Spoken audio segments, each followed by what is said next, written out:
If you find this episode helpful, consider becoming a Kettle Knight. Simply click the join button on our YouTube channel and become a podcast supporter. Okay, ladies and gentlemen, we have another episode of the powerful Kettle Knights podcast, and I have with me Emilio Joubert. My main man, he's a strong man. He's an online coach. He's a personal trainer. He's an RKC2. Yep. And he's been into kettlebell sport. He's dabbling around with a lot of weights, but he just shared with me that he loves kettlebells especially.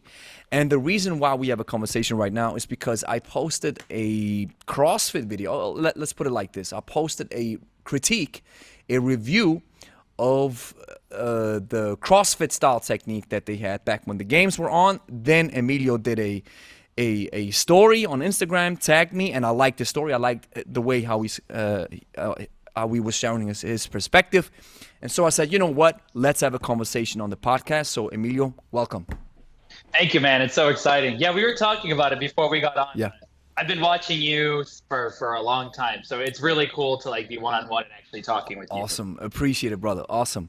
So before we get started with everything, the thing that I always love to do is to get your background. How did you get started? I mean, you shared strongman, you shared RKC, you shared some kettlebell sports stuff that you shared before we started the recording. So let me know, how did you get started with training and stuff?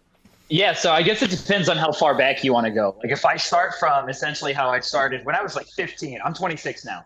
So when I was 15, I was wicked overweight. Not overweight like when I was training for strong or bulking up for strongman, but unhealthy metabolic issues and stuff like that. I was also going through a lot of really tough stuff growing up, right? I had to leave home. My mom passed away when I was 14 years old. And I kind of found myself in this really dark place. And I remember, do you know who Elliot Holmes is? No, you do. Yeah, of course, Elliot Holmes. Yeah. Exactly. Who doesn't know who he is? Right. Yeah. And I saw a video about his thing, bioenergetics or something like that, where he just yelled. I wasn't working out yet, but I remember I was just in a really dark place and I watched that video where he was just yelling. And it was I'll never forget. It was raining. My grandparents who I was living with were out, and I just went outside and just ran back and forth until I was exhausted. And that was my first time ever working out. And from there it was I was hooked. So after that, from that video, yep. From when I did that, that really emo run back and forth where I was crying, that's what got me into it. And then from there, I started just general strength training. I was actually pretty strong even as a kid. I think my first 180 deadlift, I was 16 or something, 17. I was young. Solid, man. Then, yeah. But then I got into running, and that was all my gains went away because I was just running all the time. Got into CrossFit.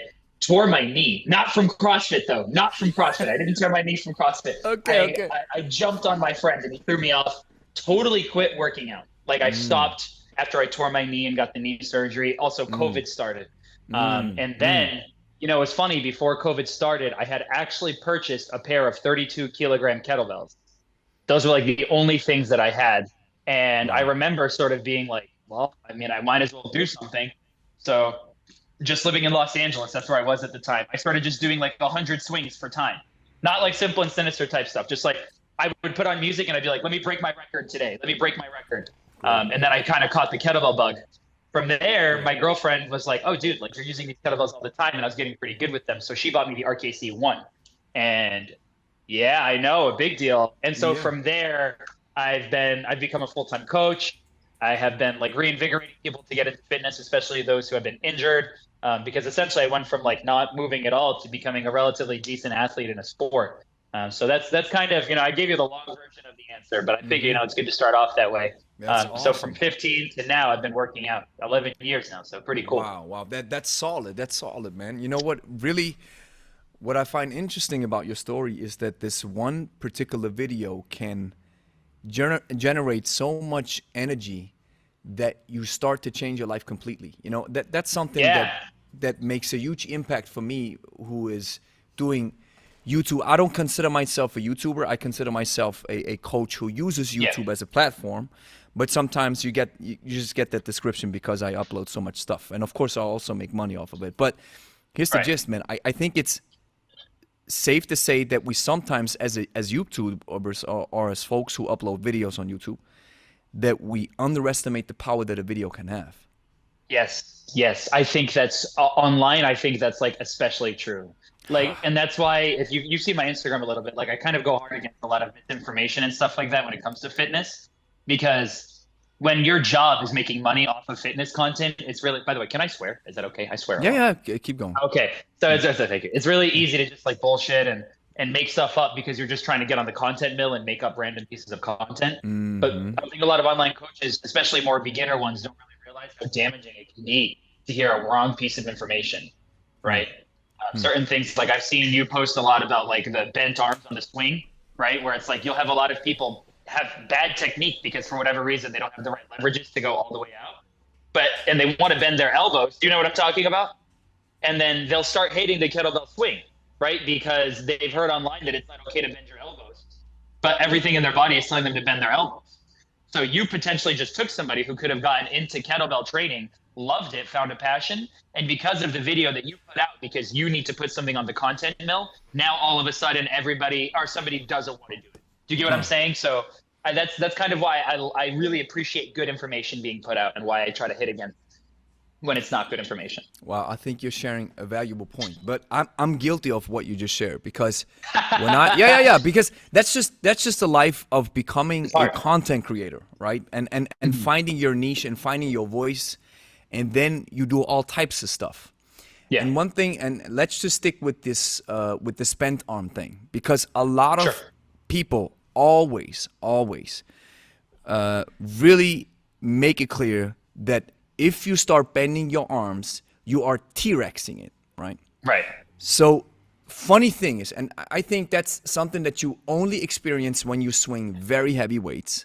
Yeah. The tendency for the weight to want to drop down to the floor is way higher because, gravity is always the same. A physicist taught me this. He said gravity is always, the pull is always the same, but the weight gets heavier. So it's not a stronger pull from gravity. So I had to change my description. I always said there's a stronger pull of gravity. Then the physicist told me, no. The pull is always the same. You're just using heavier weight. Yeah, but the mass is different, right? Yes, the mass is different. Exactly. So you start bending your elbows to a certain extent, and at the end of the day, it doesn't matter because you focus on your hips. Yes. So the hips are the prime movers. Of course, if you start extending your arms to the outwards like this, there is a bigger arc and a bigger circle that's happening. Okay, that's something that we can have a discussion about if that's valuable or not. But at the end of the day, the swing is focuses on the hips. So if you start bending or if you keep them straight, who cares? Doesn't matter. And what I like about your posts and the content that you put out is we've talked about this before. You lift from all different angles. Yeah. Where some might even say, "Oh, that looks unhealthy. That looks bad for your back," or whatever have you. Yeah. But from my perspective, you want to lift stuff from certain angles that are awkward because life just works that way. Exactly. Right? And this is something that I tell to a lot of, well, first of all, I think it's important to note that a lot of the way that I train is not necessarily how I train my clients, because I've gotten Good feedback point. about that before. Good point. I am very flexible. I train a lot in these weird ranges of motion. So yeah, when I'm doing like 160 kilos on a Zercher deadlift, like I'm not expecting my clients to be able to do that, right? They might just practice some round back lifting with a med ball to practice that. It's all about progressive overload, right? So when you're working on these extreme range of motion type things, you have to build a body of iron, but iron isn't built in a day, right? So if you want to get into round back lifting, if you want to pick up a sandbag with your background, if you want to Zercher deadlift, or even if you want to do the kettlebell sport rack, right? You're not going to start off with 48 kilos in a kettlebell sport rack. I mean, unless you're like Brian Shaw or something, right? You're going to start off with 16. And you're going to build up that tolerance to hitting that range of motion over and over again until 32 feels good. And if I may interject real quick, because you're raising so many good points. Let's stick with this idea of Brian Shaw trying a rack. My assumption would be, I wonder what your take is, but my assumption would be that as a strongman, he is strong in every, let's say like in every ounce of his body, he's focusing on strength. Yeah. Ergo, he's probably not as flexible. So my assumption would be that maybe he won't even be able to achieve a solid rack position. Yeah, like you're talking about like on the iliac crest, that type of thing. And the funny thing is, the iliac crest is only important if you have the proper body mechanics. I've learned this from the Russians. Because if you don't have long limbs and a short torso, you probably never reach your iliac crest. So the only thing that you then do is you reach for your stomach. Right. So, and what the rack then at the end of the day is supposed to be is, and that's what a lot of people get wrong. They think it's bad on the lower back. When in reality, the only thing that you're doing in a rack position is you are exaggerating the natural kyphotic position of the T-spine. Yep. So it happens up here. Here. And not down in the L spine. Yeah, you're not tucking your like pelvis in, right? Like you're not bending it in. Exactly. Yeah. You are just flexing or bending the upper part of the spine, which is bent by nature, by default. Yep, exactly. Right? Yeah. You know, actually, I sort of learned this because I firmly believe that almost every single school of thought has at least something worth learning, and so I'm very like agnostic when it comes to certain techniques. I started off, I was at RKC too, but I actually trained mostly with sport techniques or sport styles. And the way that I sort of started to pick up on that was I got like the inkling that I wanted to strict press double 48 kilogram kettlebells. And what I noticed was I'm not the biggest guy. Like I'm at 212 right now. Like, you know, I'm not super jacked out of my mind. And I'm also only, I'm like 180 centimeters. I think that would be the translation to centimeters of 5'9". So like when I rack the 248s, if I hold it hard style, it literally feels like it's dragging me forward. Like I feel like I'm gonna fall. And so I started doing that, right? I started doing the sport rack. And so if you watch my video of me pressing by the way, I did hit it, the double 48 kilogram strict press. I go from the sport rack into like extension. And I'm extended out like that.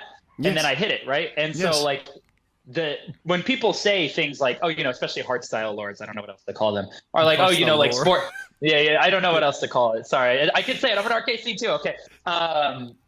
They'll be like, oh, you know, sports style is like super efficient. It's not the best for strength development and stuff like that. But this is like fundamentally untrue, right? Like I have jerked 60 kilogram kettlebell with sports style technique, right? Like there's a reason why you have that elbow connection. There's a reason why you're able to drive your elbow straight up as opposed to out. You're more advantaged in these positions. So it's all about just understanding what the purpose of the movement that you're doing is. And then you apply the school technique, right? Like it's like when I bench press, I'm not Larson pressing all the time.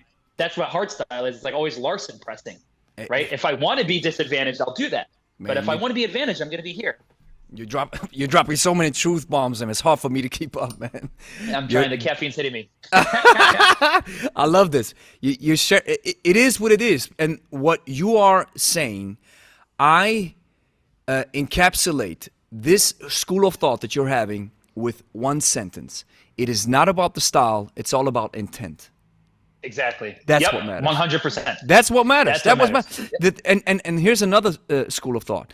If we assume, and here's the thing, I'm not in neither camp. I'm neither sport. I'm neither hard style. My idea is I love kettlebells.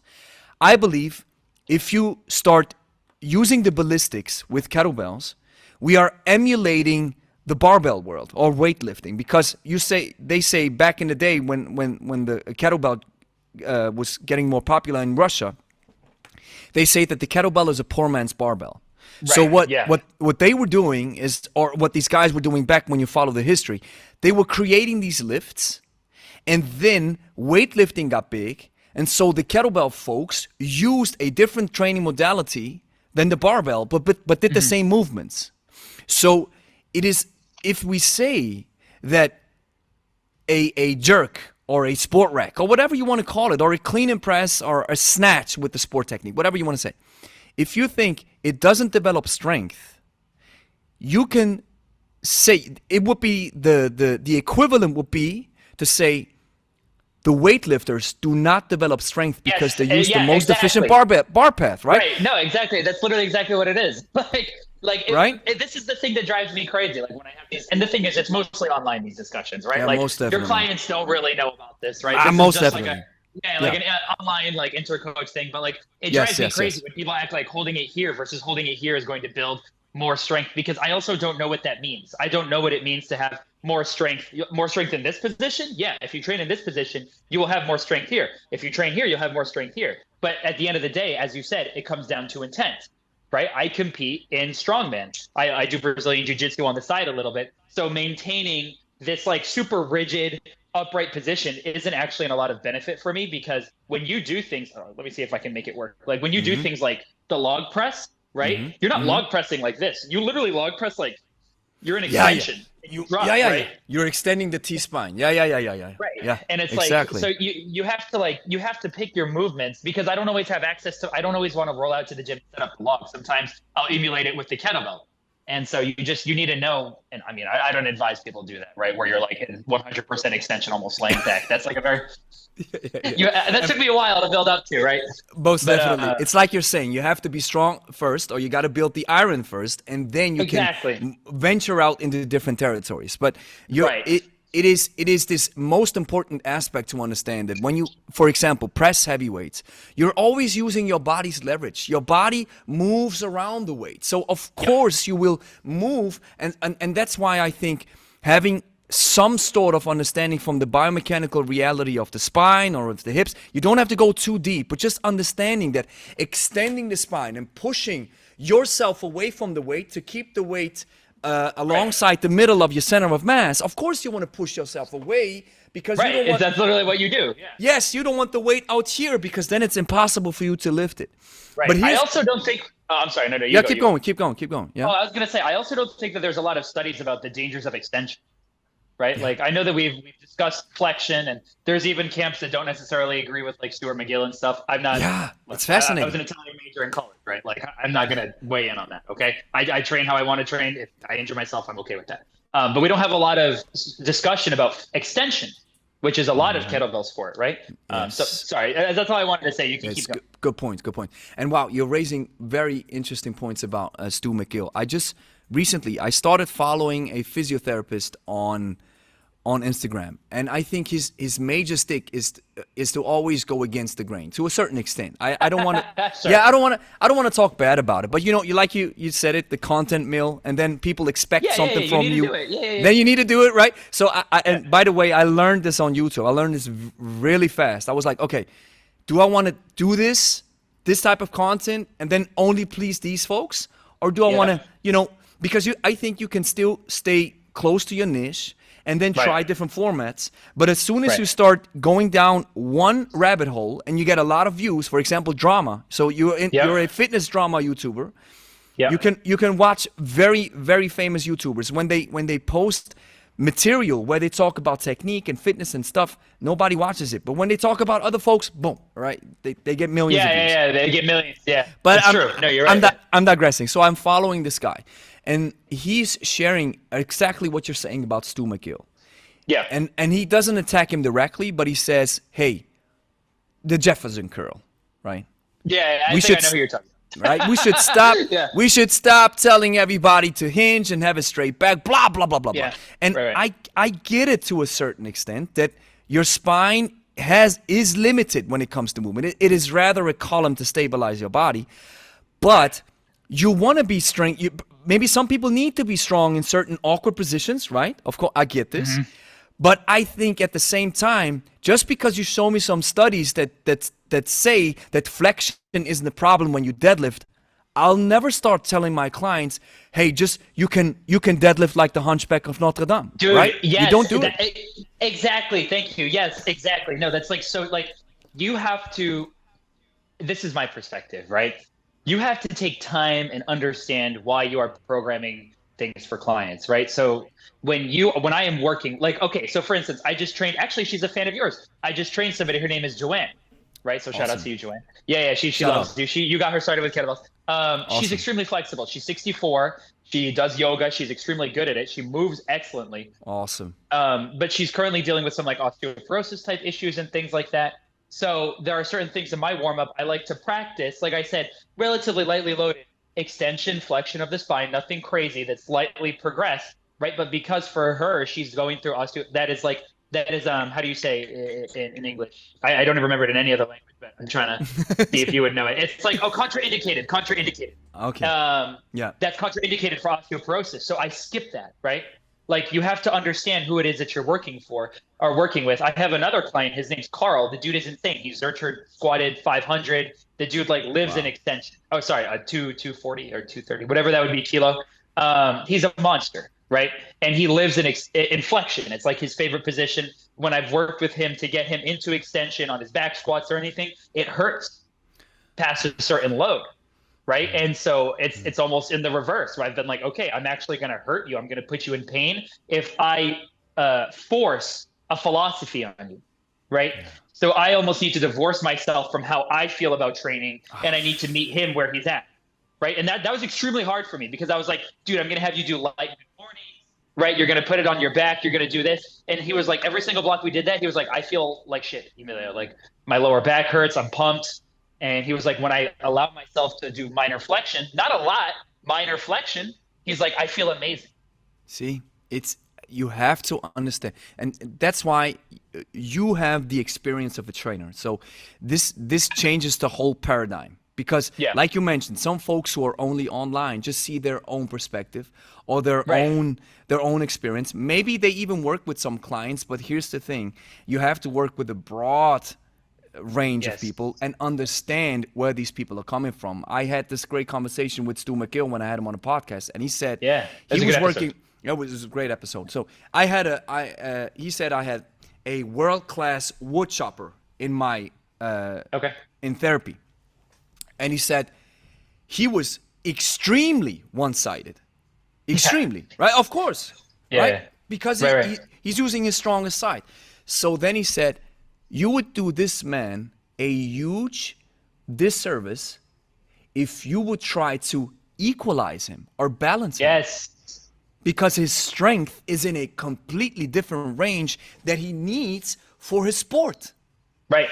So that's why and you're saying you're having a hard time. I had a hard time as well. I had to open myself, and that's why I'm having these podcasts, because I talk to so many people from all around the world, and it opens up my horizon to an extent that I wouldn't have had, or that I didn't have before.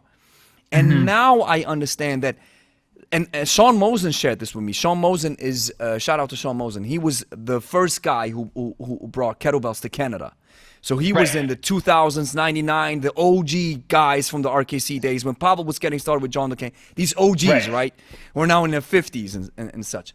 So he said, man, I just forgot my train of thought. Sometimes I want to say so many things all at once. Well, you're saying that Sean Moses introduced kettlebells to Canada. Yes. What I saw, he shared something with me so valuable. He shared divorcing yourself from your opinion on training. Yes, divorcing myself from where's that thought? Where did it go? Yes, we were talking about you have to be open-minded, right? Man, maybe it comes back. Who cares? Okay. No, hey, it happens. I get it. But you know, when you're that's why I'm passionate about that stuff. So I have so many thoughts swirling in my head. Then I have somebody who gives me that energy back. Then I'm like, I have thousands of thoughts in my head. But to make a long story short, understanding that whenever you have to open up your mind and understand that you don't just want to be limited to only one type of idea or one type of philosophy. And Sean, by the way, even though that's not what I wanted to say about him, but Sean gave me this one mantra and this one great philosophy that I now live by. He said, listen, man, when it comes to kettlebells, it's two things. It's either high volume or high tension. And that makes sense. That defines it, right? And where I understand where hard style ideas are just let's put it, high tension ideas make sense is when you are engaging into the grinds, right? You are deadlifting a heavy weight, you're pressing a heavy weight, even though I think you can start from the rack like this, but you have to build up a lot of tension. You don't just like loosely press, right? You have to be incredibly tight. Like it has to be, there has to be tension and bracing going on. But it's just understanding that these two worlds can coexist, even though they have different opinions and different philosophies, right? But also, and maybe this is getting into, because there's a lot of people on Reddit that are actually excited for this conversation. So I'm a mod on the kettlebell. Oh, great, Reddit. man! Awesome, Well, no, awesome. don't worry. I'm steering them the right way. Okay, they started off a little rusty, but they're doing better. Rusty, But I love it. yeah, but this is like sort of an opinion that I have, right? Is like it is good to be pragmatic with training, but it's also important to be principled with training, right? So Oh, like so when I find things that I agree in, when I find things that I believe in them very ardently, right? And so there are certain things where it's like, okay, sure, like I can use all of the hard style techniques with pistol squats. It's been very valuable to have those. With pull-ups, it's super great to have those. But like there are things that if somebody asks me, and I'll say, whatever, and people want to get mad, they can. There are things that I think about certain hard style techniques that are like fucking useless. Like so for instance, right? And sorry, my language. Like I said, I yeah, swear a keep lot. going. Yeah, yeah. But like the clean and jerk, the hard style clean and jerk, your video on it, de facto. It's just it doesn't make any sense, right? Same thing with the barbell. Like it would be like asking somebody to jerk a barbell out here, like so that there's no connection to your Nobody torso. It does makes this. literally no Yeah, sense. It makes no it's sense. Catching makes no it and sense. like forcing yourself to squat under it arbitrarily just because that's what the technique looks like, that doesn't make any sense, right? So if you figure out that something doesn't serve a purpose from your training and from your understanding of movement, be principled, right? Be pragmatic, but be principled. Oh, I love On this. the I love on this. the other end, I do not. I'm not proficient in the double knee bend technique, but I'm pretty good at the rack position, and I'm very flexible overhead. So I'm very good at fixating overhead from the rack position. So when I practice short cycle, even in my strongman training. When I practice the kettlebell jerk, I use straight up sport technique, right? I'm not a Denisov or anything like that, right? I'm not any of these like legends. Oh, I'm not Ivan Markov hitting 183 in 10 minutes. Oh my God, unbelievable. But that is the purpose. Do you get what I'm saying? So like I have learned these different techniques and I'm like, okay, hard style doesn't serve me here, right? Hard style doesn't serve me here. Hard style serves me on the pistol squat, so I use it. So I think that it's important to know why you're using these techniques rather than just being like, oh, I train hard style. Like, Man. so I do the hard style clean, sport jerk, right? It's like a hybrid. Yeah, When I do the kettlebell stuff. you're opening up a can of worms, man. It's so I'm good to open it if you awesome. want. Yeah, man, we can open the Pandora's box, man. I'm with you on that. So the video about the clean and jerk, it's just, and that's why I love talking to Russians, man. And Yeah, no, it's so I mean, smart. no disrespect. I'm a Westerner myself, even though I have roots in a little bit of the east of Europe, I still consider myself a Westerner, of course. And growing up Yeah. and living in Switzerland, of course, I'm a full-grown, Right. full-blooded Westerner. So the good thing about the Russians is, and especially about the books that of their teachings and their sport philosophy. I read books from Dr. Joubert. I had this Yeah. conversation with Sergei Rudnev, with Valery Fedorenko, all these guys. And here's what his name is Andrew Charniga. I had a podcast with him too, and he said the reason why he loves, and he calls himself a weightlifting sports scientist. He's been in the sport for over 50 years. He's been a coach. He's been an athlete. He's everything. So he's like 67, I think, in the mid 60s. He's still young. Is this guy? Yeah. So he says the good thing about the Russians is they only do one thing. They follow a logical thought of a logical sequence of thinking. So Right. stuff has to make sense. It's not about, and he shared this interesting perspective with me. He said, back then in the Soviet Union times, the idea was we want to be the best because we have the biggest enemy is the United States in the sports as well, right? Yeah. So we cannot draw from a huge pool of talent. So we have to take what we have and make the best out of it. So they had to follow logical conclusions because they didn't have no other incentive. But in the West, and especially nowadays, we have more incentives. For example, you mentioned this. Be principled, be passionate in your sport and principled in your thinking or something like this, right? Or be pragmatic in principle. be pragmatic and principled. So here's the thing. If I sell a program, if I have an incentive to sell you a program, right? And now here come thoughts and ideas that punch holes into my program and into my thinking and into my philosophy. I have two options. I can either say I have to adjust my thinking because I have to follow logical evidence, Right. or I say that doesn't work, or I bash it and I say that it's wrong or whatever have you. Right. And here's where and that's the reason why I started or I got coaching, or I invited Steve Carter into my gym and not Pavel, right? Because Steve Carter is way open-minded. Yeah. And with Pavel and Strong First and RKC, I always got these vibes of we own the truth. And we capitalize on the fact that we are the absolutionists here. Yeah. And so the only Sith deal in absolutes. Well, let me put it this way, right? I'm not renewing my RKC. Like that's all okay. All I'm gonna say about that. So like I agree with you when it comes to that. Like I do think that there is like a certain brand of young, because I'm 26 again, of younger people that are getting into training that are a little bit less absolutist about their approach to training and their techniques. But even then, like a lot of people don't actually, because hardstyle is better at marketing for whatever reason. It just is, right?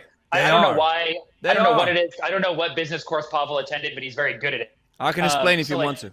Oh yeah, let's do it in a second. But I have the history. Like a lot of sure, I love it. A lot of beginner coaches in New York, that's where I'm based, they only know hardstyle. So like when they see me move, like when I go to certs and stuff like that, they'll be like, oh, like, you know, you should fix your technique, like you should do this. And I'm like, fix my technique. Do you want me to rip 32 kilogram 100 snatches in 5 minutes right now unbroken? I'll do it. And then I'll do a snatch test with 24 after. Twice. Actually, I did it 3 times a few days ago. I did 3 snatch tests in 24. Okay. So, and I did it with hardstyle, whatever. I don't want to brag. Well, I do want to brag. I don't want to brag too much. But what I'm saying is like a lot of people whose noses are not wet yet training, they'll only know hardstyle technique. And so they will come off as closed-minded.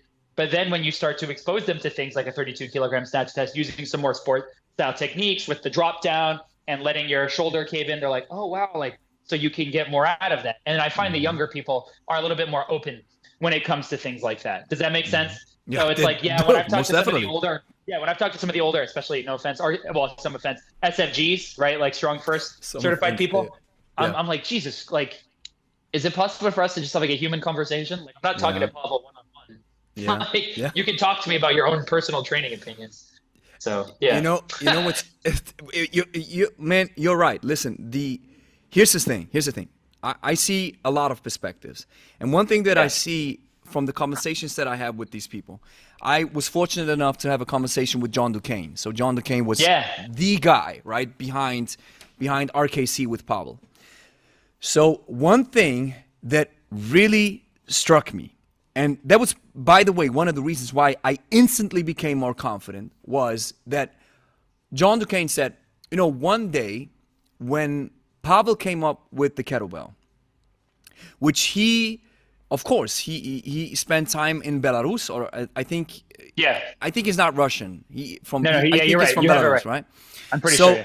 So he says, or at least I have heard, that he has a Master of Sport title, right? Yeah, but it was like in like a back alley, right? Like, but yeah, that's the thing. It's kind of like we don't know, right? And here's a funny thing. The numbers were lower back then too. It was different back then. Yes, the stands were completely different. But let's just assume he has it, right? Yeah, sure. So he came to the West. He came with the kettlebell, and the kettlebell got lost. I mean, it's funny. It has a big history. Let's not get into this because I'm digressing. Yeah.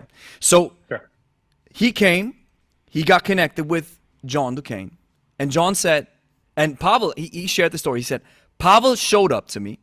We had a conversation because John visited one of his stretching seminars, and he was so fascinated with the way Pavel behaved himself. Joints. Very charismatic, very, very knowledgeable guy. So he said, let's do business. Yeah, let's do, and he is. Let's do business together. Yeah. So Pavel comes up with the kettlebell, and then John says, if we want to market this thing, we have to become the authority. And now you can ask yourself. I've never heard that. Yeah, it's fascinating. And now you can ask yourself, which institution gave them or sanctioned them to become authorities? I have a hint. Themselves. They made nobody. Yeah, they made it. Nobody. Right? Exactly. Yeah. Because if there was an institution, it could have been the IKLF or whatever they was from kettlebell sport back in Russia, right? Right. Okay, maybe from these guys.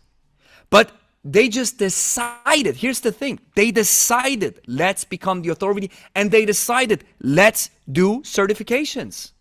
Right. It's good money. Nobody sanctioned them. That's the thing. And then, Steve Carter got in, Dan John got in, all these OGs got in. Of course, the curriculum got better and better because you got all these great minds coming in.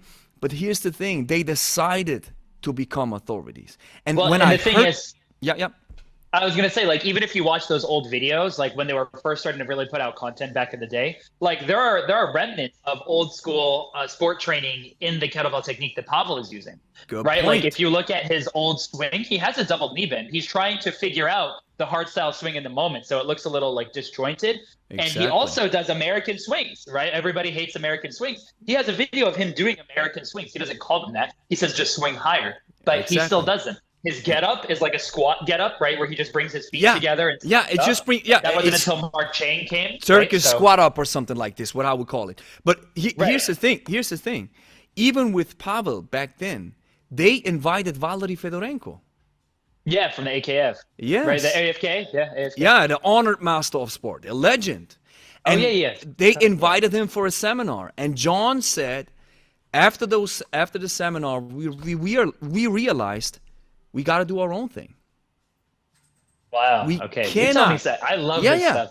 I love it too. That's why I'm having these conversations. Yeah. So he said we don't want to follow this type of training routine and this type of philosophy. We want to create our own. And here's in defense of John and Pavel, hardstyle is way easier. There are in sport. There's so many nuances. But in hardstyle, it's way easier. Just when you swing, just imitate a deadlift, right? It's a swinging deadlift. There you go, right? If you clean it, boom, racket, here you go. No, nothing. Keep the spine straight like you're used to, blah, blah, blah, blah. There you go. So it all makes sense then. So they started certifying on their own. Like, I'm sorry to interrupt you. I also think it's effective, right? So like that's part of the benefit too, is like maybe once you start getting more specialized in terms of your goals, it's less so, but for general health, it is effective. It is, and we have to make sure that Pavel and John built a successful business on the backs of their satisfied customers with great results. Yep. So it's not something that they pushed some scam where everybody's like now it doesn't work or whatever have you. But the reason why Pavel went a completely different way is because it was intentional. So they wanted to do it completely different, because then if you do something different, you can call yourself the authority again, right? Because if you try something like where you already have an institution that sanctions authorities, they will come up to you like I did in a clean and jerk and tell you, what's this supposed to be? Yeah, that's not right. Right. That's not right. What are you doing? And watch the SFG and RKC guys. They never jerk, or they rarely jerk, right? Yeah, because it feels like shit. It feels strange. And if you do it, let's call it like this. If you do it the weightlifting style, in the style like the weightlifters do, it feels awesome. It is one of the best exercises, or at least from my perspective, my personal taste, it is one of the best exercises that you can do. Mm-hmm. And so and that's why I made this video, because you have to see this distinction. There is a clear distinction. And then another thing that I shared with John, I told him, I said, John, why do you think this big chasm between these two worlds, why does it exist? What kind of culture were you guys fostering?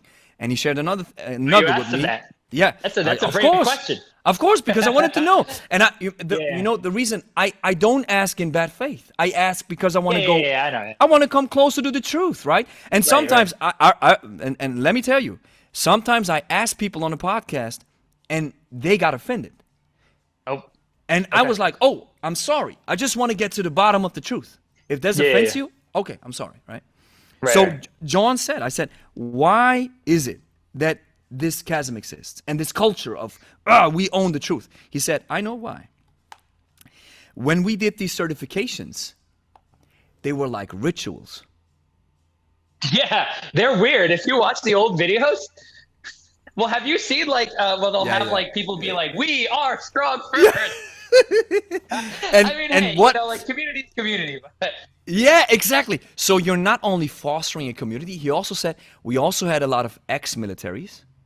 Yeah, a lot of these tough guys. So of course, if we foster a ritual where you get certified and then you own the certification, and it's like more important than your wife, right? then you start defending it with a passion. People are serious about it. They are. People get very angry. Very angry. People get very angry. It's like, it really is. That's a great way to put it. That was like, because that's the thing. Like I said, when I got started with kettlebells, by the way, I was self-coached to RKC2. I taught myself all the way to RKC2. So like things that I did were just like, I would just go out and I'd be like, let's do a snatch test for 32 kilos today. Let's just see how far I get. Right? I don't know if I like that approach, man. Just go balls to the walls. Let's see what happens. I was doing rite of passage, quick and the dead, simple and sinister, and running like a half marathon, like every other day, like during COVID. Like that was like my life. I was just like, let's just do everything. And I ended up hitting timeless sinister and a couple of other things and stuff. Yeah, I've done time sinister since without training it. We can talk about simple and sinister because I have thoughts about that. But what was I saying? Oh man, now I forgot what I was saying. Now I forgot what I was talking about. Oh wait, let me backtrack. See, so much energy that happens, right? What were you saying? Start bragging. We were talking about simple and sinister. Yeah, I wrote down simple and sinister. Now it's stuck in my head. But you wanted to share your preparation to the RKC. You were trying everything. Right. Yeah. So I trained myself for the RKC, right? So like a lot, right? So like I never got it attached to hardstyle. Hardstyle was the only thing that I knew because I had just seen a couple of videos that were technique stuff. I don't even think it was Mark Wildman. I can't remember who it was. I just remember seeing it and I was like, oh, okay, that's how you do a clean and press. And so like I just started doing it until like people started getting kind of mad at me on the Reddit because I wasn't doing, this was the before I became a mod, because I started. Now you have ascended, right? Yeah, exactly. Love it. I start, get banned. I started naturally doing love this. Like almost sports style techniques where like instead of a hard style rack, I would just do like 32 clean and press for like as many as I could. And I would like start tilting off and then I would side press it, right? Like almost like there's this guy I follow, Ivan, I think is his name. I'll send it to you later. Yeah, so, I know this guy with the 40 kg. Boom. Yeah. He presses like this. That. Yeah, exactly. And I naturally started doing that. Yeah, me too. So I do this too. Yeah, exactly. It feels better, right? It's the same thing we were talking about with the extension. Leverage. Right? Yep. And so naturally, I just started adopting different training techniques. And then I found sport and I was like, oh, I can learn from this. And that's how my philosophy started. So like, I never got attached to hard style. I just did it. Right. Like, and I got RKC because I wanted to sort of how you talk about bringing Steve Cotter. Like I wanted to invest in my own education. I went to a pretty good like college or university and stuff. Like I've always been an intellectual guy. So I was like, oh, let me put my money where my mouth is and study. Awesome. And so I wanted to be at the top of the hardstyle world to understand it before I moved on from it or before I became like fully invested. Right. And so I have been shocked. This is why I went on this long diatribe. I apologize for talking too much. This is why I started, why I've been put off by a lot of hardstyle like purists and stuff like that, because I find them so set in their ways in some cases where I'm just like I've been told to throw hardstyle or sport style kettlebells into the trash. Like I've been to a cert where somebody said that to me. They're like, oh, and I'm like, why? What purpose is there to say this? Like, what purpose? I just don't understand this? Yeah. You have to think about that, right? Like, it's my recommendation is always I recommend competition kettlebells, especially hollow core. Oh yeah. Because first of all, the weights never the weights change, but the size of the kettlebell remains the same. So you don't have to adapt to technique, and you are just getting used to one size and one type of kettlebell. And so many people write to us on our channel and email say, man, I only have a cast iron. And I'm like, go for it, man. Yeah. I mean, it still works. Go for it. Use it. It's awesome. Yeah. And they say, well, maybe it doesn't feel. And I'm like, maybe you can sell it to a vendor and then maybe get a competition. But brother, you don't have to. Right. You have a solid kettlebell. Unless you have one of these crappy kettlebells, right? They exist. They do exist, right? Yeah. Where I would also say maybe you ditch them. But at the end of the day, here's the thing. Maybe this person only has these crappy kettlebells. And now you said something in the beginning. Who am I to make their journey worse or to disincentivize them from engaging with kettlebells just because I said these are crappy kettlebells. And even though it might be true, it doesn't mean that you're not supposed to lift them if these are the only ones that you have, right? Look, so that's what it is. And Gregory, like in our line of business, because like you said, you're a coach first, right? Like our job is to make stronger, better people, right? Like that is our job. And so it is once somebody realizes that they are not strong, that they are weak, right? And then it becomes a moral obligation almost for the people that they love and their family to become invested in strength training, right? It's okay to be weak, but once you know you are, you have to, it is like almost an obligation, right? So we should not be de-incentivizing people from lifting weights. So like, even if somebody only has that terrible kettlebell, it's like, figure out how to use it in a way that's not going to hurt. To or impress it, I don't care. Get something done, because there are so many people that I work with that are older who have been sedentary their whole lives, who like naturally, we're talking about kyphotic positions. Because they sit and are like at their desk all day, they sit like, and they walk around like this. Yeah, and you'll be like, oh, dude, give me a high five. And he'll give you a high five like this. Because he can't bring extend your arm. That's it. Yeah, and they can't. And so like the thing, like I don't think that a lot of coaches that are online, maybe they do, and maybe I'm just wrong. This is my perspective. But like, I don't think they realize how delicate a lot of this stuff is. We're like, just doing okay is I'm speaking to the US, right? Just doing okay is so much better than like 60%, 70% of America. Most right? Definitely.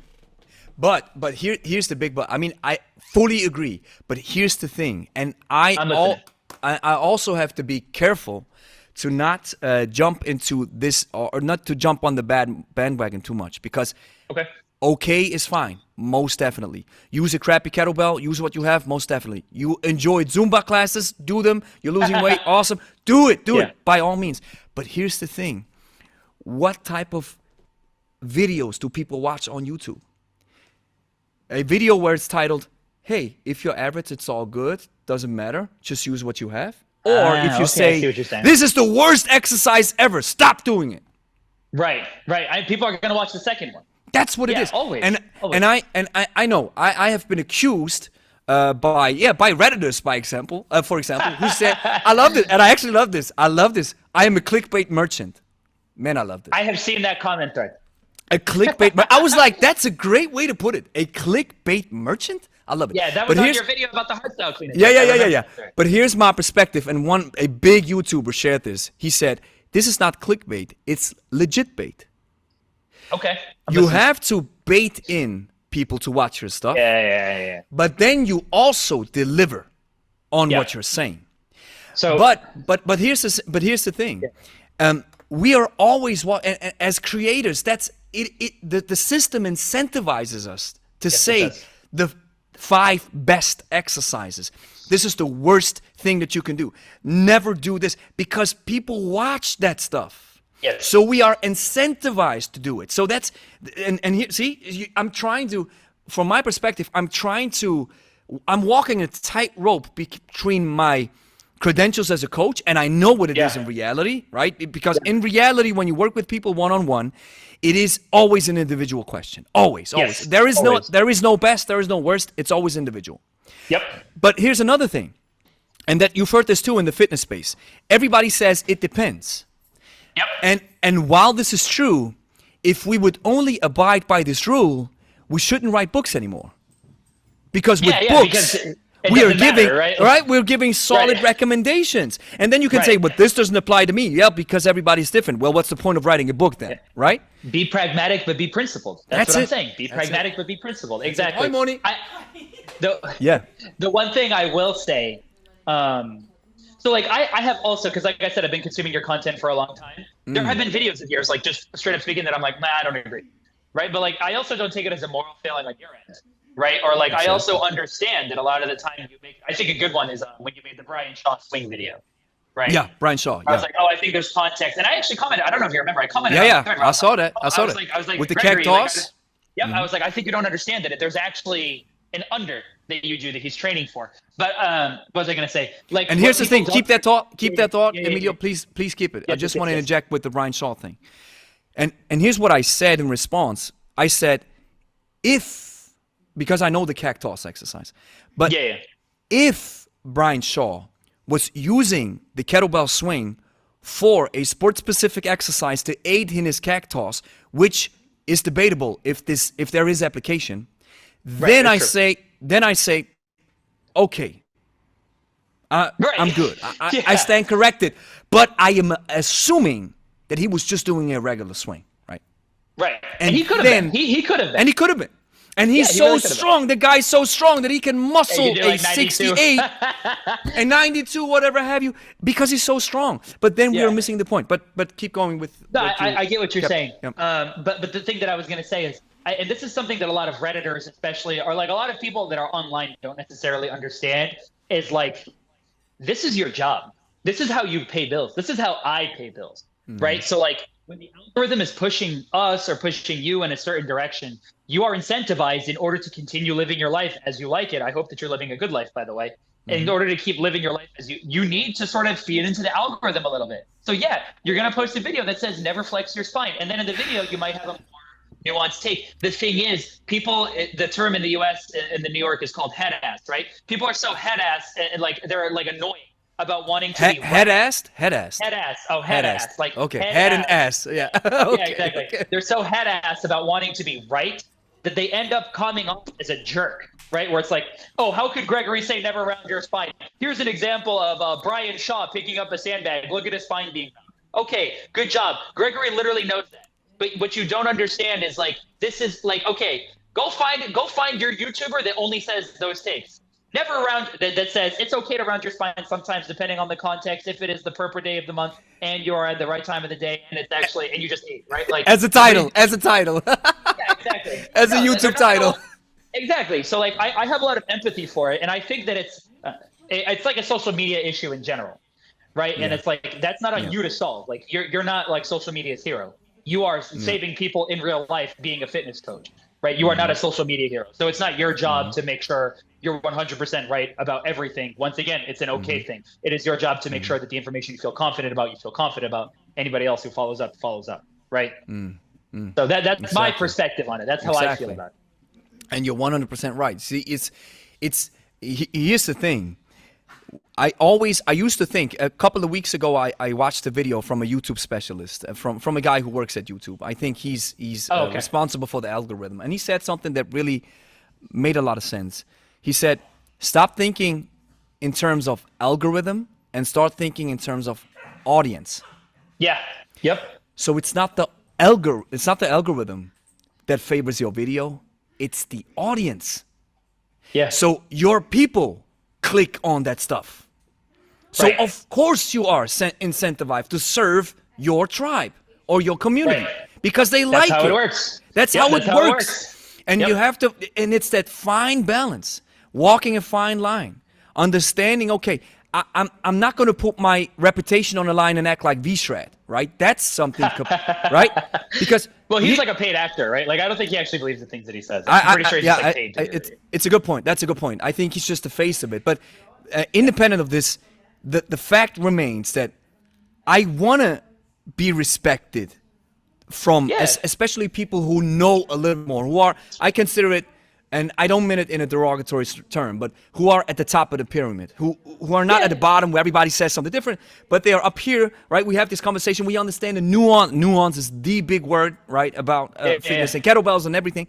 And so, of course, I do understand when I see other creators and YouTubers, and some of them are my friends, some of them I know them, I know why they post it. And I know why they say this is the bad thing. And then they come to me. And then they come to me, they're like, hey, Dan John said there, you're not supposed to do blah, blah, blah, blah. And I'm like, hey, yeah, I know. And I know where he comes from. Yeah, but you do it. And I say, yeah, because I can, because I like it. Right. But like, exactly. Like, you want to do it. Okay, Dan John's thing is a double snatch, right? I've never heard, by the way, of somebody ever getting hurt by a double snatch, but sure. Like, let's say you do a double, you want to train it. Okay, go and train it. But the thing is, Dan John also says that. Dan John is like, don't ask me for my opinion about something that I don't like. Because then you're going to know, you're going to get that like reassurance that I don't like it because I'm going to say it. Right. And wow, he said that? I think. Yeah, he says that every time somebody asks about simple and sinister or double snatches. He says that every time. He's like, I don't like these things. Don't ask because you're just asking for drama. And I can attest to this. And I love Dan, but that's Hey, a he's a weak great guy. that's a weak spot. That's a big weak spot. I know him, that I for him, had you're saying. I had a conversation with him once. Wait, sorry. For him, you're saying it's a big weak spot for him. You're saying. Yeah, it's a weak Oh, spot okay. from Yeah, yeah, from my perspective as a coach. When he says that, don't ask me about things that I don't like because you get drama. That's a weak spot, right? And the Okay. reason why I say this, here's the thing: I picked up a book from Yuri Verkhoshansky, Yeah, sure. and here's the thing: Yuri Verkhoshansky is a sports scientist from the Russian Soviet era. So when Yeah. I read two of his books, and I read it from cover to cover, and I didn't understand the word.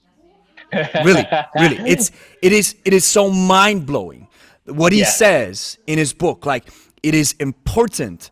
You have to. For example, Dan says, or I say this too. Doesn't matter if it's 4 or 5 reps. Who cares? If you ask Dr. Yuri Verkhoshansky, it does matter. It matters. Yeah, It yeah. matters from a He's sport. old school Russian. Yeah, yeah, Yeah, that's how they from do it. from Yeah, a sports specific, from a sports science perspective, it matters. So I read Right. through the book and I was like, this is so confusing, so confusing, and it puts my world upside down. But I actually love when this happens because this tells me that I'm sitting in a bubble, and this bubble is supposed. I need to burst. It burst now. Boom! It exploded. Yeah. So now a new path opens up, and you cannot tell me that Dr. Verkhoshansky doesn't know his thing if he wrote books about it, and he's an honored scientist by a lot of folks who agree with this stuff. Right. So I raised the book and I said, Dan, can we have, what do you think about this? And he interrupts me and says, I don't like it. Yeah, yeah. And I know why you said that, because Dan says everything is easy strength. Hey, just do your five sets of 10.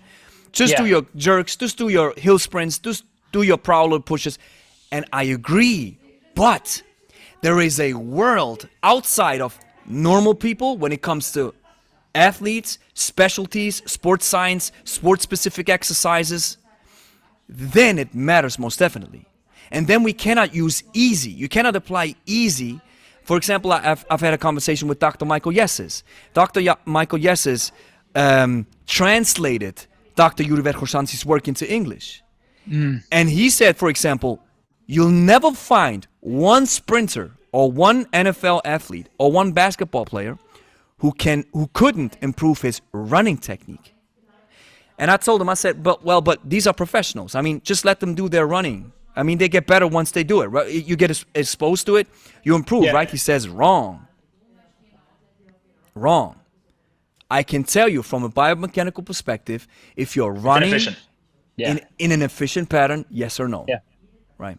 Right. And so this really blows my mind. I'm like, okay, really? Wow. I cannot say, because I used to think, hey, just if you're good at playing ball and you have the talent, just let them play. They get better.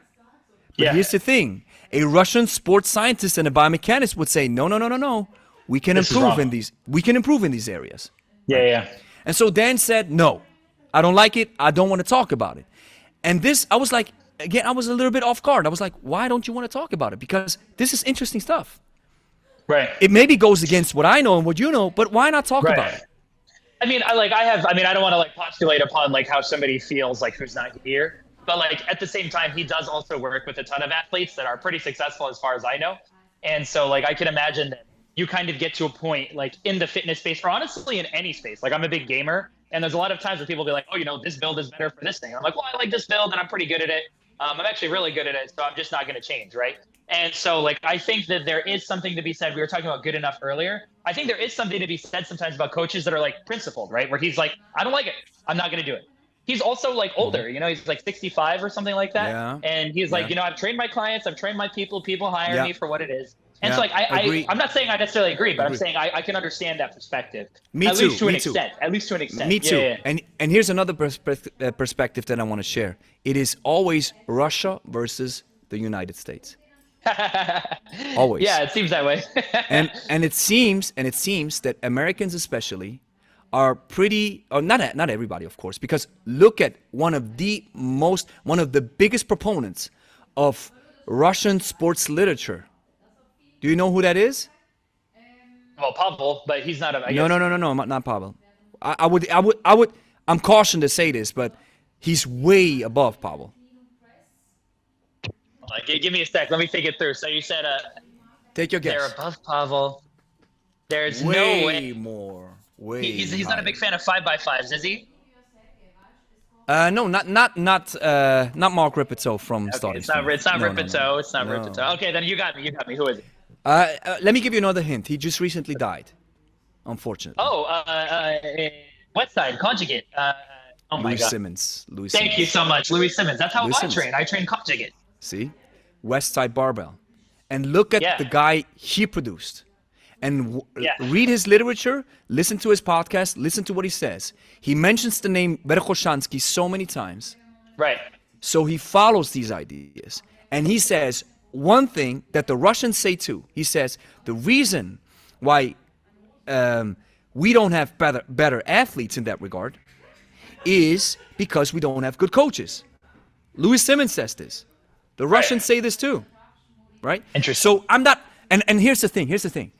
This for my, I just talked to Angie, to my Yeah. I know who she is. Yeah. right, and I said, I don't care about politics. I do not care about feelings. What I really care about is the essence and the truth of things.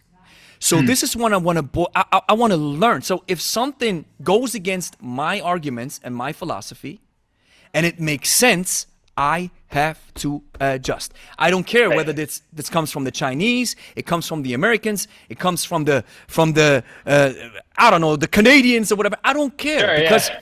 it's all about a learning experience. And being this open-minded is something that is, it seems at least, not hard to come by. And not easy to find. It's a lot of people are so stuck in their ideas. And like I said, I love Dan, and I think Dan has great results. But it is a weak spot if you consider yourself, or if you say, I don't want to talk about it because I don't like it. Because there's a lot of things that I don't like, but I want to talk about it if there's a professional who, like you said, right? You said it. Sometimes you have to open yourselves up, right? You go into the RKC world, and now folks tell you, throw the competition kettlebell in the trash. You're like, why? You don't want to talk about a competition kettlebell? Yeah, because I don't like it.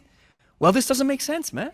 Because there's a whole world behind this tool that you're missing out on. So if I miss out on this, I always have a blind spot. Right. And this tells me, and just to finish my sentence, and this tells me that you don't want to boil down to the truth. Yeah. But you want to keep this world that you have intact. Yeah. Legit. I think, legit. You can do it. You're legit. But I think you're missing out. What I think what you're kind of getting into is almost like, it reminds me of taking like philosophy classes when I was in college, right? Okay. It's like you're talking about like different ways to like be successful, right? There's like the Stoic idea of being successful, and then there's like, you know, like the Eastern like nirvana, like as a way to like be successful and to achieve. And so like I think that I'm not saying that like there's nothing right or wrong in fitness. I would never say that 100%. But like I almost like, do you work with athletes? No.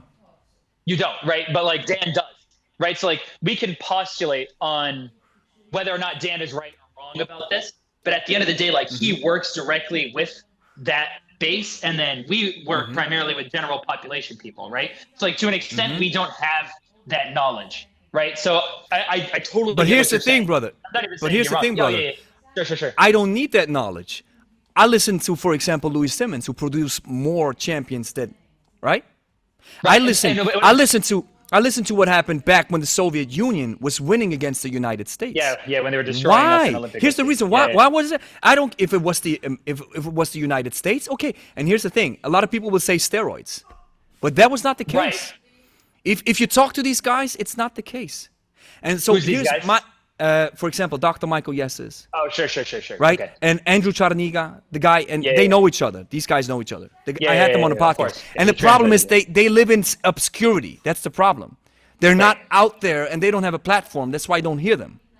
Even though Dr. Michael Yesses was an essential, he's one of the most popular, or one of the most essential biomechanists who brought these ideas from the Russians to the States. And now these ideas from the Russians are in the States.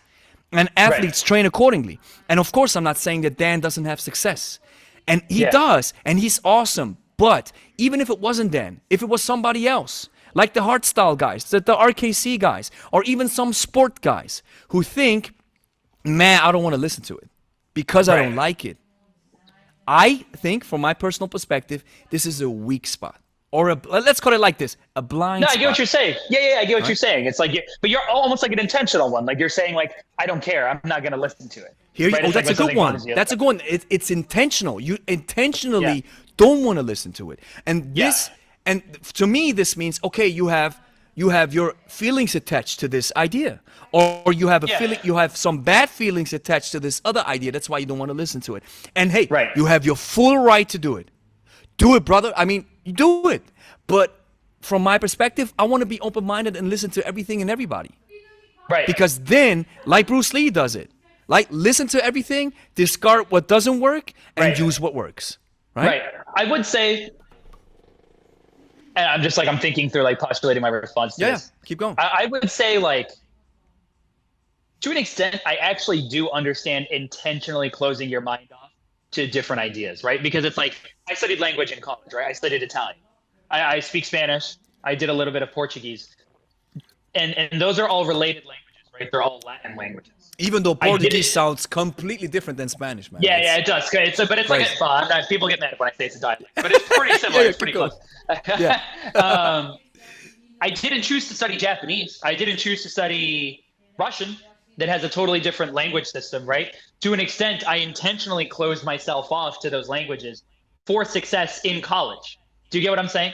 Like, I chose to not study a language that would be really difficult for me to study because I wanted to specialize and be good at something. So I think if you are choosing to specialize in a certain category of thing, I actually, like, specialization naturally requires a degree of blindness. Yes, almost definitely. Is, 100% right? agree. 100% Generalism agree. is like when you accept everything. Specialization is when you don't, right? That's literally the opposite. So 100.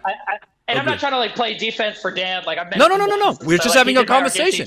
Yeah, but, like, I guess what I'm saying is, like, I'm trying to, like, I guess I am playing defense for him a little bit because I do understand why he wouldn't be invested in that. I do understand. I'm not saying that I myself would be that way, but I'm saying I do understand why he would do that. And that you're raising a very good point. And here's important for everybody who's listening. This is not against Dan, or this is for Dan. These are just. Is this live, by the way? Conversations. Yes. No. It's recording. It's recording. Oh, okay. I'm gonna share the recording once it's up. No. But here's the thing. If I can play devil's advocate, you're saying. Yeah. You're saying, I love this. You're saying I close my mind. I intentionally close my mind towards Russian and Chinese and Japanese in order to focus on these languages to be the best and go to college. I agree, but here's the thing. You don't like Russian and you don't like Chinese and you don't like Japanese? No, and that is a good. No, I do like those languages. See? I actually like music and then. See? So I get that is actually a really, really good response. I'm not gonna. Yeah. So I get your point. I get. I do this too. I close my mind to certain ideas or to certain ways of thinking where I think. Or let's put it like this. Oh, that's a good one. The reason why I can do the hardstyle snatch to a certain extent, but I always call it a hybrid, because the sports snatch and the hardstyle snatch, from a biomechanical reality, these movement patterns are so close to each other that they would start messing with each other. If I start to intermingle. Right, they intermingle. Here you go. Yeah. So in that case, you have to say no. I have to specialize a little bit. Exactly. Good point. Yeah. But it doesn't mean that I don't like the hardstyle. Even though, in that case, I could say maybe it's not that I don't like it, but I don't see the why it makes sense. Right. And I'm having conversations with a lot of hardstyle and SFG guys where I'm saying, from my perspective, the hardstyle snatch doesn't make as much sense because you are moving ballistically. So the idea is to move in an efficient bar path or to move as efficiently as possible. And now if you're saying, and that's what I'm always saying with the SFG and RKC guys, they say, but the idea is we don't want to be efficient. We want to build strength. Then my response is always the same. Cringe, then we would have to, and that's not even cringe. We would have to. That's how I feel. Okay. We would have to set up a scientific study where you have guy A doing 60 days of sports snatch, and guy B You're like a doing sports scientist doing both. yeah, Yes, and then you have 60 stronger. days of hard time. Who's stronger at the end? Probably they're the same. My Maybe. guess, to a certain extent. My guess would be. I would actually guess for it. Okay. But you think even if there would be a difference, it wouldn't be major. So if you're telling me to screw up my technique and to make it harder on myself for 1.5% of strength gains, I would say, you know what? I don't think that makes sense. Worth it. Does that make sense? What I'm saying? Yeah. No. It's a classic case of like optimization. Like past a certain degree, like what amount do you want to invest in to be like 1% better? And like the thing is, exactly. You might not even be 1% better. Like 1% stronger. What if your goal is not to be 1% stronger? What if your goal is to be 1% more strength conditioned? So then maybe more strength conditioned. Love it. You know and what hey, I'm saying?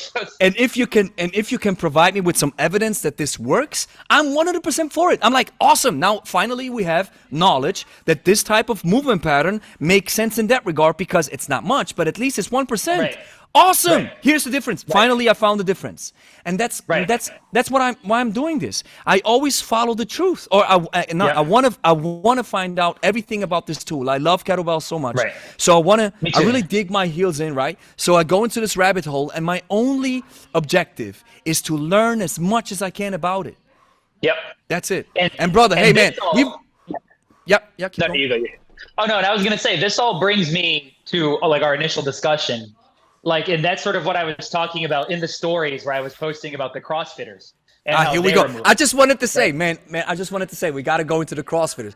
And brother, let me tell you, I'm sweating because I'm having so much energy coming back from you. I love this, man. I love this. Very loud and very energetic. Because you know, I love these conversations, right? That I have on the podcast. But when I have like Funk Roberts is a person like this. He was the first one I saw. The first podcast I saw. Awesome. He was like your second, right? He was like your second episode, I think. Not my second, but maybe he's one of the early ones. Yeah. And his energy is so we vibe like we're brothers. Like so here fantastic. I feel the same vibe. It's like it's boom boom bang bang. I love it. I'm having so much fun. So let's jump into the CrossFit video. Let's go. Yeah. So so obviously I have like 1,500 followers or something like that. I'm not super famous on Instagram or anything like that, but you know you can follow me. But my contention in my stories that I was saying was that like you are technically honestly you are objectively right. They are moving poorly, right? They are moving extremely heavy loads. I think they were professional the loads for the women and the men. It was 32 and 24 respectively, right? 32. Yeah. So heavy, right? Like literally literally heavy. Stuff like that. Yep, very. And so you are right in terms of your critique of their movement. They are not moving well with the bells, but they have so many skills that they need to learn. And kettlebells come up, especially the long cycle, come up so often in CrossFit that for them to get technically proficient in sport technique or in competition style technique is going to be a usage of their time that may just be better spent doing their sport or increasing their capacity, right? So I completely agree and I completely understand where, if you can hold it here and then you can go overhead and you can just skip fixation, or you can just skip right to fixation and you don't need to grind it out for press, you're going to be more efficient. Is Denis Vasilev going to destroy them if he does that one? Yes, he is. But Denis Vasilev is also not running a 5K for time within the same day. He's also not swimming a 2K for time in the same day. Do you get what I'm saying? He's also not doing handstand walks and muscle ups and rope climbs with no legs, right? So it's like you have so many skills that you need to learn. And I remember this because I was a pretty decent. I wasn't amazing, but I was a pretty good CrossFitter. I remember being like, there are some techniques that I was like, well, that's pretty good. That's good enough. Because I needed to like, let's go spend time doing triple unders, right? Let's figure out how to do triple unders now that my handstand walk is okay. So what ends up happening is, whatever. Don't like CrossFit, do like CrossFit. At the end of the day, that's how the sport is. And so that's kind of what I was saying was that while you are right to an extent, and this is not me calling you lame because you know I'm a fan of you already, but the critique, it comes off a little bit lame. And I think that's why so many CrossFitters got mad at you, because there are people who are, once again, similar to the hardstyle world. They're inculcated in this world. They're like, oh yeah, I do CrossFit, right? Like I'm going, you want to do 100 clean and jerks? Fuck it. I'm going to rack it like a barbell and I'm going to throw it overhead and it's going to be a press. I don't care. Right? I don't care. So you have people that are like, let's grind it out. And then you have you who's like objectively right? And it comes off as like, they're like, oh, this lame this lame-o. You know what I'm saying? Yeah. I felt this. I felt the heat in the comments. It was funny. Oh, Yeah. I mean, for what it's worth, like they were very rude. They were like, there's not really a good reason to talk about people like that. So I do want to say that as well. Like, you don't deserve that treat. But here's the thing, and let me give you my perspective. You are 100% right. You're 100% right. And this is at the same time the big issue with CrossFit, because if you look at every other sport, there comes a day when, and let me recite the Russian sports science here. When you prepare for an event or for a competition, you have 4 phases. Phase number 1 is GPP, general physical preparedness, or general physical preparation. So here the idea is to bring your body up to the level to handle your specialty. Nothing to do. Here you go running, you do pressing, you do deadlift, you do parallel push, you do everything, right? Great. And now in part number 2, in phase number 2, here comes the SPP phase, specific physical preparedness. The first one, right? Right? That's the second one. First one is GPP. Oh yeah, but it's the first sport-specific phase, right? There's 2 of them, or just not. According to Pavel, he says there's 2. But if you look at the literature, you only have 4. So it's GPP, then you have SPP, and of course, probably in the SPP phase, you might have some other blocks as well. And then you have the competition period. This is where you start moving with the weights, and you are getting accustomed to the surroundings. And then you have post-competition phase, right? These 4. And so the idea of GPP is to move you into the SPP realm. Where and you're saying CrossFit is the sport of GPP. CrossFit is forever GPP, so you never specialize. And this goes against the idea of sports to a certain extent. If you want to be the best at something, you have to specialize. And CrossFitters don't specialize. I see it, I agree. And of course, you can make this a thing. Well, and we see it's very successful. But of course, you're always going to get slack from the specialists. They always tell you, what is this? What are you guys doing? Right? And here's another thing. Why does your clean and jerk look like that? Why does your deadlift look like that? Exactly. And here's another thing. You're saying they come up so often. Why not take the guy who's doing these workouts and tell him, bro, leave that away. Make it a little bit more compact. That guy is a weird guy. That's all I'm going to say. I saw him. I saw this guy. This is strange. I think his deadlift, he did a 20-second cat row deadlift. Yeah, I've seen it. Yeah. And whatever happened. Like 160 kilos. Yeah, it's crazy. So if this guy lifts like this, you can imagine what his workouts look like. Okay, but that's another thing. But let's just stick to the facts. So, okay, I understand. It is reality. Hey, we don't specialize. And I accept it. But here's the thing. If you say, I'm never going to specialize, I'll always be general in everything, you have to expect that specialists will come out and tell you this doesn't look good. And why? Because you don't specialize. I do understand you don't specialize, but it looks awful. This is not how you're supposed to train. And here's another thing.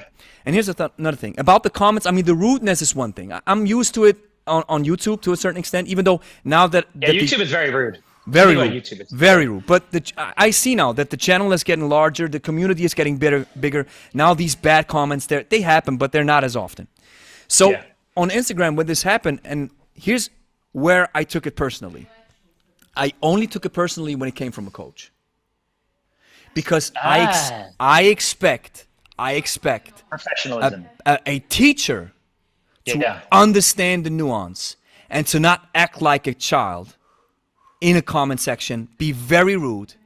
And I even replied to some of these guys. I said, I just said, you should... Your coach license should be stricken from you because you don't talk like this in a public forum. This is stupid. And some of these guys even deleted their comments then because they probably realized, okay, I was acting out of my feelings. Yeah, too much, right? But the other thing, and this is where the problem of CrossFit actually exists, is you have a lot of people saying this is decent technique. No, I'm gonna go that far. See, these and even Olsen. What's Noah Olsen? Noah Olsen. The guy even commented. The guy commented. I think for what it's worth, I think he was actually calling himself handsome in your comment. What again? He was. I think he was calling himself handsome in your comment. Yeah. I think it's 2 things. Yeah. I think he knew. Or I think these guys know. Hey, we just do for what it's worth, and hey, it's impressive. That's the major thing. People don't get it. You should compete in the games, bro. Have you missed it where I say that this is impressive? Yeah, this is crazy numbers they do. They don't miss it, but it's better to. It's easier to have outrage if you ignore the part where the person is being reasonable. Right? Yeah, just so you know. exactly. I'm just letting you know that's kind of exactly. The one thing that I did, and I'm sorry, I didn't mean to like detract, but we're hitting so many conversation topics. Yeah. So much energy. Love it. Yeah, a lot of it. I will say that there is a sport that's fairly similar that's up and coming right now. I don't know if it is internationally, but at least in the U.S., it's called High Rocks, which is like heard about this. You know about this? Okay, so it takes like the core of CrossFit, where it's like a fitness test essentially. It's like a GPP test. But you know what the events are going in. You know it's like a 5K run or whatever it is, a 10K run. This makes way more sense. Yeah, you know it's like a 1K ski. You know it's like fucking however long it is, 1 mile farmer walk. It's not actually 1 mile farmer walk with 24 kilo kettlebells, whatever it is. And you know that would be crazy. You know what the requirements. And so the sport itself is of GPP, but you are like, it's weird. You're like able to specialize in GPP movements. Does that make sense? Yeah. So like to an extent, it becomes like strongman, but aerobic strongman, like to an extent, which is kind of cool. I've actually considered doing it because I like this idea. Pretty good aerobic I like tank. it. Yeah. I think that it's cool. Yeah. And you'll notice I said I used to be a CrossFitter. I don't do CrossFit anymore. There's a reason for that, right? It's because I don't enjoy the training anymore. After I tore my knee, I mean, I can do all the movements though. I'm pretty good at them. But I don't like that level of intensity at all times. And I like separating my training a little bit more. I like hitting aerobic work and it being aerobic work. I like doing 2Ks on the ski or whatever it may be on the rower. And then I like going in and doing my deadlift 240 kilo or whatever it may be. Like I like separating those. But then I like when my training in individual parts comes together into a marriage where it might be like an aerobic strength test, right? So like for instance, in my competition coming up, I have what are the weights where I'm loading a keg? I'm running with a keg and I'm loading it over like a 50-inch thing. And the weight is like, it's like 80 kilo the first keg, and then it's like 120 kilo the second keg, and then it's like 150 kilo the last keg. Oh my. Right? And yeah, exactly. And that's brutal. Like that's really hard. Yeah. But like it's that really. marriage. Yeah, I know. It's that marriage of principles where like I can prepare for it in such a way that I know what to expect. And CrossFit, you're right, does lack that. And so I'm not going to say that, it's 100% the best way to go. I still love it, and I coach at a CrossFit gym. I still participate in it, and I am a defender of it to some extent. But I think that there are better, safer sports to get into for a general population. I think it's a unique person that's going to get into taking CrossFit very seriously. Whereas I think something like High Rocks is a little bit more easy to get into because you don't need to be able to do a muscle up, right? Yeah. I've heard about this High Rocks thing, and I've read it. And I'm like, what is it? What is it? Great that you're mentioning. Now I know what it is. So here's the thing: you could improve, especially the CrossFit games, where so many people are watching, and then they think this is how I'm supposed to move, and these are my idols, right? Yeah. You could make it way better by saying, okay, these are the games, and this is what you have to prepare for, like every other sport. Yeah. Because every other sport you have this, and then it makes a little bit more sense. And here's the thing. I think the idea behind CrossFit is awesome. It is epic, great. Right? It is epic. It is Yeah. It is conditioning. It is running. It is lifting heavy. It is lifting fast. It is going fast. Awesome. And then a little bit of competitive vibe, even though the competitive vibe might be a little bit too dangerous to a certain extent. Because here's where I have, from my trainer's perspective, of course, I train people who never touched weights before. Yeah. I rarely use any type of competition because it just boils down to the fact that everybody wants to finish as fast as possible. And then I always say one thing. I say, listen, and that's what a lot of people said in the comments as well. They said, but if you are in a competition and you lift those heavy weights, you're not supposed to put on display perfect technique. I agree. Here's the thing. When you go into competition, you go heavy, you use competitive weights. I'm saying your technique will take collateral damage, but it still has to be a good lift. Yeah, I would say that the degradation of technique is something that is a little unique to CrossFit, right? Because you have to learn so many skills. Yeah. Like, for instance, we were just talking about Markov. That dude's technique is fucking immaculate on the jerk, right? Like, it's a miracle watching him every single jerk. I'm like, I can't believe what I'm looking at right now. It's like a robot. He's like a robot. It is. Or like if you look at, to Lu Xiaojun, right? To look at him when he does the Olympic clean and jerk. It's phenomenal. Lee Kang. I'm following Lee Kang. Yeah, exactly. It's literally unbelievable, right? So like this myth that like in competition things are going to degrade a massive amount, I think is a little illegitimate. right? Like, yeah, Overblown. on a maximal, Exaggerated, on a right? maximal clean and jerk, you're gonna see from some of the best, like you're gonna see significant knee cave sometimes. Yes, but like, yes. at the end of the day, right? And I understand that, but at the end of the day, if you look at them in their first attempt and their second attempt, guess what? 99% of the time, it looks amazing. When you watch Markov from minutes 1 to 9, it looks amazing. If you watch him in the final sprint, maybe a little bit less, right? Maybe he has to fight a little harder, but that's because that's the final minute and he has 9 minutes of a Yes. And the thing is about CrossFit is you do it for so long, right? You're doing these maximal fitness tests the entire time that, you start getting some degradation or you just don't learn the skill properly. So maybe the technique that you're using is more dangerous. So this is me sort of empathizing with you and understanding it. And I will say to also empathize with your side more, because I do think you deserve more empathy for this take, by the way. Even though I like sort of went against it, I do think you deserve more empathy for the take. I think that if enough, because CrossFitters are pretty good at Olympic lifting technique. They're pretty good at weightlifting. They're pretty good at gymnastics now. So if it becomes a thing where kettlebells enter the sphere long enough, you will start to see CrossFitters most definitely. Like, we need to figure out this technique. They will go to sports style technique. They will not go to hard style technique. Yeah, most so definitely. I think that like you just have to give it some time. And I do think that at the same time, people like you who are saying, hey, there is a better way. Look at Denis Vasilev doing literally this exact workout. He destroyed you, right? Like I think that is sort of evocative to a lot of CrossFitters. And so I think that people do need to say it. I don't think that coaches should be attacking you like that. That's really rude. But at the same time, I do also understand why people were mad. Because you were... I understand it too. You know, that was in the response video. So I do understand that it was also in the response. But you did call it stupid. That's like if I call Simple and Sinister stupid, I know that people are going to get mad. And that's why I said in the video, I said, it's a dumb workout. I said I would never do it. Yeah. And Which, sometimes, by the way, is hilarious. sometimes I throw a little bit salt in there that everybody's like, oh my God, how can you say it? And then a little bit for the audience, a little bit elgo, to get some comments. Of course I do it. Of course I do it. To talk about things that don't. Yes. At the end of the day, like this is like such a niche topic. Does it really matter what you think about? Most definitely. That's also why. No, you go. But here's the thing, where I think it just requires a bit more, let me put it like this, emotional maturity. If somebody says, listen, kettlebells is the stupidest and the worst thing ever, I'm like, if I'm having a conversation like this, I would say, why? Please explain. I'm really, I'm curious to know. I don't, or I stop being like, Because here's the thing, I'm detaching my personal self-worth as a human being from my training philosophy. Right. It's just training, man. And here's another thing. Man, this thing that about Sean Mosen, it never came back to mind, but here's another thing that came to mind.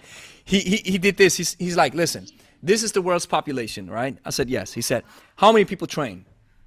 And I was like, well, he said, probably this much, right? I said, yeah. And he said, you know what these people do in their free time? I said, I don't. Tell each other how bad they are and how wrong their technique is. He's got a point. Right.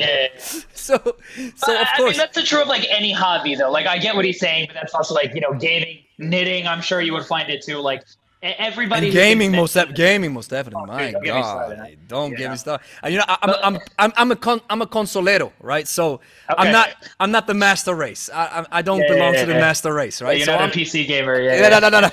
I rock with consoles, but I think it's so funny that even when you look at this particular topic, people get really hyped up and emotional and mad if somebody is playing on PC or on consoles. Right. Like, why does it matter? Yeah, right. I'm like, you're so invested in your little world, like that you convince yourself that it matters, and then you're like, that's a good one. That's a good one. Like a new friend group, and you're like, oh, why did I even care about that? Right? Like, it's like people have to just realize that a lot of these topics don't actually matter as much as they do. I think that a lot of the time you're arguing about stuff like this, like you kind of get caught up emotionally in it. Like I've even found myself sometimes like getting pissed when somebody's like, because I like messing around. Like when I do dips. Sometimes I don't like just do strict dips. Like I'll just be like, boom, boom, boom, boom, boom, boom, and just like turn into a hydraulic press, right? I might not got like 20 hydraulic press, love it. Yeah, just like fucking around. And people like are like, oh my God, like have you considered the strength to fatigue ratio of this? And I'm like, dude, like literally no, I haven't. And I start getting mad. I mean, this particular guy that said this, it was actually yesterday. I didn't get mad at him, but like I'm just, referring to something else. Where I'll be like, oh, like I can't believe that he doesn't agree that my hydraulic press technique is going to help with my strength endurance. And I'm like, why does this matter? It literally doesn't matter. And like I go and pet my cats and I talk to my girlfriend and then I go actually work out and I'm like, oh, I guess none of that really mattered in the first place. Why did I care? but see, this requires a little bit, some emotional maturity. You have to grow a little bit older. You have to grow, and get don't be too sensitive when it comes to a certain topic, even if you're invested in. I'm totally invested into kettlebells. But here's the thing. Me too, yeah. But here's the thing. If a professional and somebody who has a big credentials behind his name says something about kettlebells which I don't agree on, you know what I want to do? I want to talk to this guy. Right. So if I say like, okay, I hate the Turkish getup, like, what do you think? I can't stand it. I really can't stand it. Yeah, I understand it. Because here's the thing. With my coaching practice, I never do it. You don't do it. Exactly. Nobody does it. Do you do it in your training? Like for like in my training, yes. For fun. Like it's a significant part. Say that again. For what? For fun. Exactly. It's not a significant part. Never. Exactly. Never was, never is. And here's the thing. I do it. Arguments about this. with my clients, with the get up, here's the thing. And that's what sometimes people don't understand who don't train, or like you said it so beautifully, who don't do this professionally. And I don't want to brag. This is my job. So if I have people coming in, and you know my average age is 48 years of age, right? Yeah, and I said I train people who never I train people who never touched weights in their life. Right. And they pay a lot of money in our gym. If you want my time well. Yes, if you want my time, you have to pay a lot of money. So if you pay a lot of money for my time, I have to make the most out of your time. I have to give you the biggest return on your investment and get the most bang for your buck exercises. A Turkish get-up is not a most bang for your buck exercise because it takes way too much time to learn. And here's the thing. Even if we do it, it's always going to be a little bit sloppy, which I don't care, right? Nobody uses a 32 kg. They don't have to. But here's another thing. It takes way too much space in the coaching realm. Yes, so I'm saying, you know what? Let's just do some swings. Let's just do some farmer's walks. I have a prowler. Let's do some cleans. Let's do some presses. Right. Let's use some dumbbells, right? And when we do a get up, I also say let's get up, but not even Turkish get up. Just get up. Just get up. Yeah, that's another thing. It's great. Yeah, and for some people, it's great to lay on the backs and then stand up and then just do a get up in that case without any weights. But here's another case. Here's another thing. We work with clients who are 70 plus. And we have some clients who have a neck like this, right? Right. So they cannot lay on their backs because if they lay on their backs, it starts hurting. They start doing this and they have pain. What do you think? I'm going to do a get up with these people? And of course you can tell me, yeah, but you have to work on this mobility. Bro, this person never, for the last 60 years, never trained. Exactly. And now they start moving. Guess what? Right. I'm going to give him the most suitable exercises. And and there's something that I've realized in coaching. There are some let's call it like this, biomechanical deficiencies that you will be never able to cure. Some people will have this. Some people will have this. Or there's no point in fixing it. You can mobilize it a little bit. For example, one client, it's such a great example. One client, he walks around like this, right? Okay, that's pretty extreme. Yeah, very extreme. So what we do is, in the mobility, we do this. Yeah, right? And that's mobility work. Yeah. And the first time he did it, he looked like this. Right. He didn't know. You didn't see the shaking, right? But he didn't know how to communicate to these muscles because he never used them. Right. And now it's a little bit better. But he always have a certain rounded back. So I'm not going to cure it. Right. It's just fact. Right? Yes. And like so consider, sorry, no, you were going to say something. You say something. And that's just my final thoughts about the get up. And so a get up is a great exercise. If you love it, do it.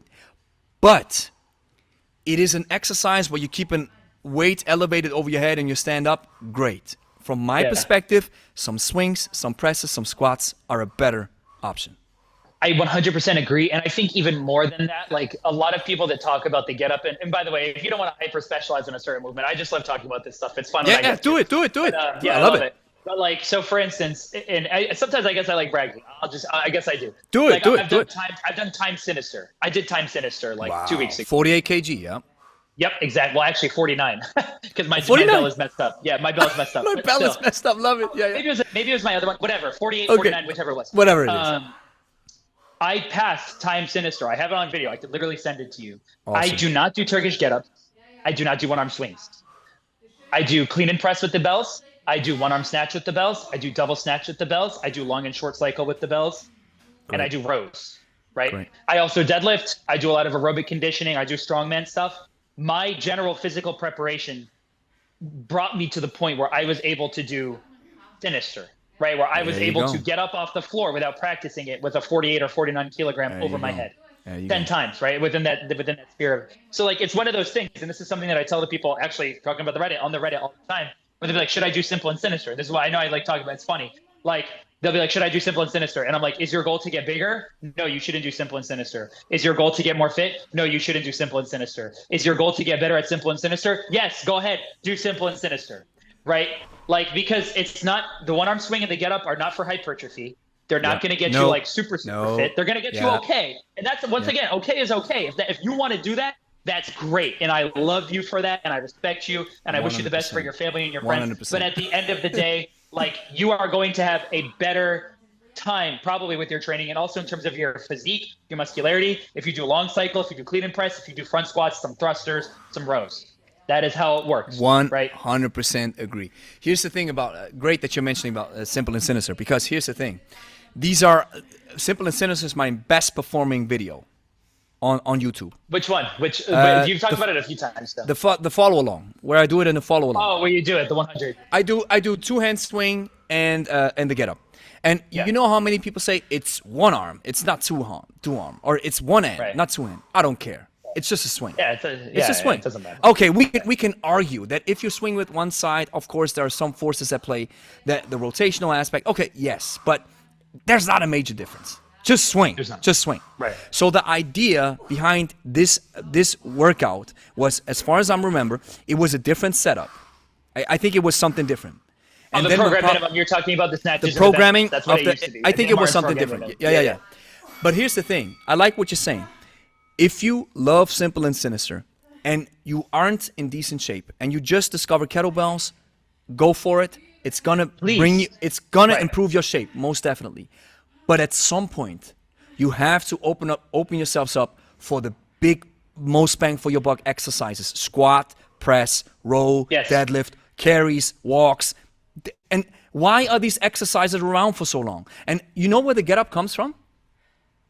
Oh man, I feel like it was like a Turkish, or like it was like a shield thing, right? You would like get up or something like that. Or are you talking about Mark Chang, the history with him, where he would? No.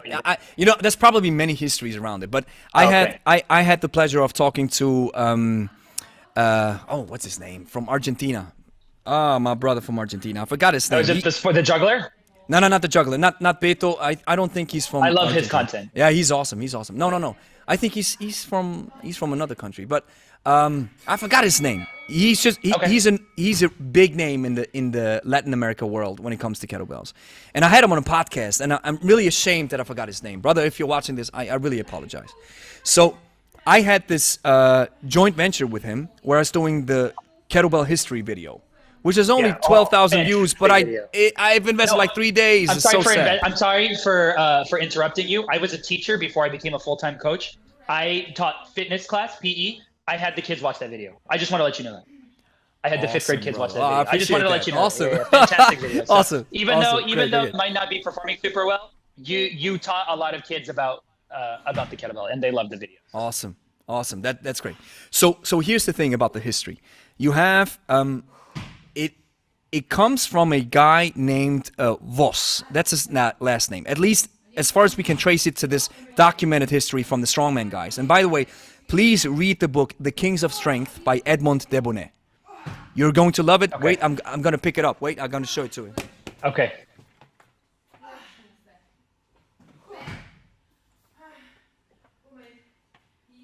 This one.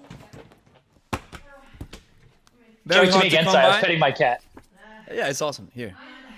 Oh, yeah, I would love that type of thing. That's so cool. This is Edmond Debonnet was a historian. He was fascinated with physical culture around in the 19th century, and he wrote about all these strongman guys. These guys who performed these lifts were like crazy. And by the way, kettlebells come from this type of realm, from the strongman guys. Right? Yeah, I know. That's fascinating. So you have Voss, who came up with a circus feat, because the strongmen back in the day were strong guys who wanted to make a living off of lifting weights, so they were performing in circuses or acts. Yeah, or like doing theaters, cool shit. Yeah. doing cool and crazy stuff, right? So this one guy named Voss, he was doing a get-up with a barbell and with heavy weights, and beneath him he had knives. There's an image in the book. I can't find it. It would take too long. But the idea was, if he would miss the get up or the weight would drop down, he would die. Yeah, something like this, right? So this is where the get up comes from. Funny. Now, I think the name Turkish comes from the fact that my people, from Turkish and Serbia, I'm from that realm, so my roots are there. That we sit in a specific posture, which I can totally 100% agree on. We'd love to sit not on couches, but on the floor. Yeah, the balls of your feet. Yeah, and we'd love to have a small table that's just a few inches off the floor, so we can drink tea sitting on the floor, not on the couch. And then we have a certain way of seating or laying. And that's my assumption. I think this is where the name Turkish came from. Because you sit in a way where the Turkish would sit, and then you would get up.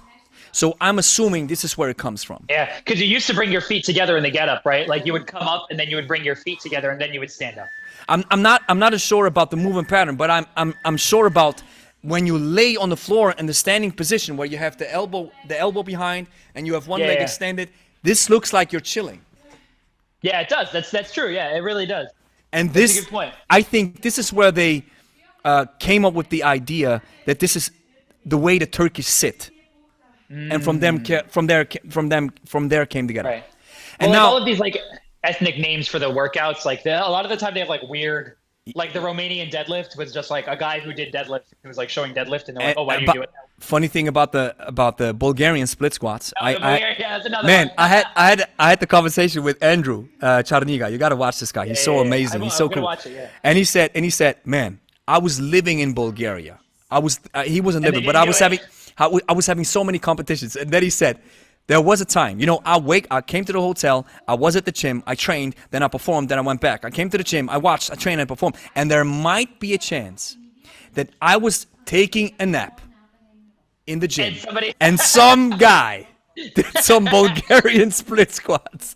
So it might be. Like, but he said, you know what the Russian twist, right? Like he said, you know what the Bulgarians did? Squats.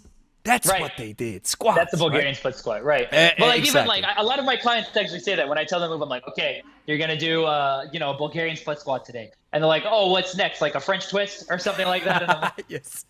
Like awesome. you just people who are not into this world are like, what are these names for? It's crazy. Right, and it does feel that way. Yeah, and even funny thing is, kettlebells in Spanish, pesas rusas.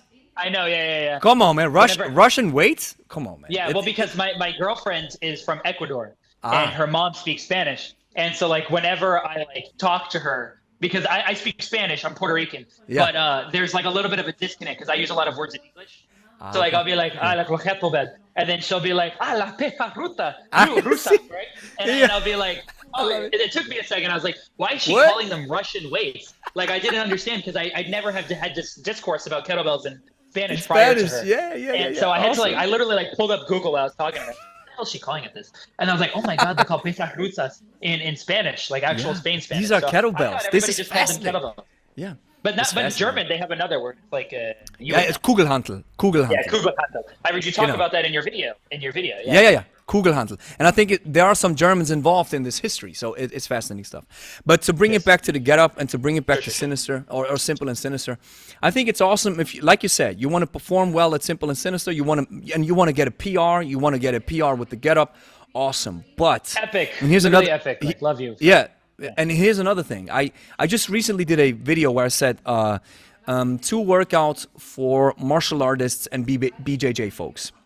Oh, I think I have that one saved to watch. Yeah. Yeah, and here's what I used: long cycle, jerks, snatches. I think that was the one part. And I said, because they build up your explosiveness, your endurance. Kettlebells build so-called, I love it how Thierry Sanchez coined it. Specialized Yes, endurance? special endurance. I think this is a great term because you're actually thinking about it, right? You have guys who are 68 kg body weight, and they are moving 64 kg for 10 minutes, this would be normally, this is strength endurance. Anything that you do above what? So 2 minutes is strength endurance, or 1 minute? Now these guys are moving weights close to their body weight. What kind of endurance is this? It is strange endurance, or whatever you want to call it, right? Who's it's so that one strange. guy? He's tiny. I think he's Russian, man. Johnny He's Benitez. just like, that's it. Dude is a total wizard. It's unbelievable. He's a wizard. Like, it is unbelievable watching him. Every time I see him, I'm like, I can't believe he's moving. And then, I just recently did a long cycle with double 48, and I was like, because I strict pressed them when I was 242, when I was 112, 113, however much I weighed. I'm not totally good at doing that. Yeah. 112, let's say. I'm now under 100. I'm now like 96 or 97. So when I was doing the double long cycle, I couldn't believe what it felt like to jerk 2 bells overhead. Like, and I messed up because I was using hard style or cast iron bells. My fixation was off. I had to like rack it kind of messed up. And so they threw me, right? And I had to like, the first time I messed up, I had to like throw it to the floor because I can't believe people that can actually do that for 10 minutes. Like, with their own body weight. Yeah, there's weird things that happen with the cast iron bells because they're just so big. But that's no excuse, right? Like, my technique was off. There's a lot of reasons why I'm not good at it. I'm not specialized at it. But still, it's like unbelievable to watch these feats of strength. I Johnny can't Benitez. believe it. And here's, I think Andrew Charniga said this. He said, the heavyweights in weightlifting are the strongest, weakest person. Yeah. That makes sense because you're talking about body weight. Yeah. Because relatively speaking, we have to talk about relative strength. Watch these lightweight dudes. What, Lee Kang, or I think. Oh yeah. Lee Kang? What? Yeah. 240 squat? Are you? What? This guy's what? 60? What? 70 kg body weight? 67? At the most. Yeah. Pure walking muscle. I think this is. This is it's crazy. unbelievable. This is unbelievable. And the way like, he deadlifts with the shrug. Come on, man. I know, it's like with the clean pull. It's like, it's unbelievable to watch. Like, and it's something that's actually been on my mind as I've lost that 16 kilos about of weight now. Is like I am technically weaker. I definitely can't strict press double 48s right now. But like in terms of my like, and I guess this kind of gets weird, but my general strength and my athleticism is like off the charts. Like my carries are faster. Yeah. I can do muscle ups way easier. Most definitely. I can no leg climb ropes again really easily. Yeah, less weight. Right. So it's like it is. You trade absolute strength. Yeah. Most definitely, and that's what people also have to understand. So it's not, you cannot, and that's why I'm also saying kettlebells are awesome, but they're not the end all be all. You want to be the king of strength? Pick up a barbell. Yes, but I will say that when it comes to general health, I don't think you can beat a kettlebell. Almost. I don't believe in absolutes necessarily, but like I tell everybody who like is messaging me, sometimes they're like, "Oh, I want to get into fitness." I'm like, if you are willing to invest the time into strength development and convenience, kettlebells are actually the best. Most definitely. Barbells might be best for absolute strength. Kettlebells are best for general health. I will maintain that. I will never me too. And a lot of folks that I have on a podcast are on a similar note or share a similar sentiment because they say, listen, the kettlebell touches so many bases of human performance all at once. Yep. This makes it so time efficient. This is one of the best tools that you can use for general fitness. Most definitely, 100% agree. And it's fun, and it's awesome. The number one thing I say, it's fun. It's fun. People come in, they're like, "Oh, talking about Joanne, the lady." Yeah. Like we've been working on her swing, which by the way was pretty good after only watching your videos and learning how to do it. Awesome. Appreciate it. Yeah, Go, Joanne. Of course, she's the best. Joanne, she's the best. But she mostly she's finally touching barbells and stuff now. And it's like, it's crazy. And she's 64, remember. The amount of general strength that she's built up. Wow. Like just from kettlebell training. Wow. Yeah. 64-year-old woman, she's moving some weight. Like, and people when people talk about, oh, they're not the best for absolute strength, kettlebells. Okay, sure. How many people are strict pressing 48s for 10? Yeah. Right? Nobody. Like, come and talk to me me one day, but come and talk to me. Yeah. Come and talk to me when you can do those things, and then let's talk about absolute strength. Maybe 1%. Okay. I have to clarify. Maybe 1% wants to move these types of weights. The rest, the 99%, and also an important footnote for people who are watching, especially we have a lot of coaches listening. The 99% are the ones where your money is. Yep, the ones that need coaching, and the ones that don't live in this world. They just need a professional at least once a week. Yep. This is where your money is. They're never going to move these numbers because they don't have to. No, it's just to be healthy. It's not even worth it to an extent. It's not even worth it. Like me, I'm spending I'm preparing for a competition this December, and like I'm spending after this I'm gonna work out. It's gonna take 2.5 to 3 hours. And like I get after it, right? Like I'm not like sitting on my phone and like reading stuff. Like I'm resting as long as I need to, but I'm like supersetting stuff. It's just that I have so many physical qualities that I need to work on, and I have so much volume and stuff that I need to get through. And I tell people all the time, because I post it on Instagram. I like sort of letting people say, oh, this guy's like not weak or anything like that. But at the same time, I'll tell them, I'll be like, to get pretty good, you don't even need to spend half the time that I do in the gym. This is me like trying to be the best I can at something that I care about.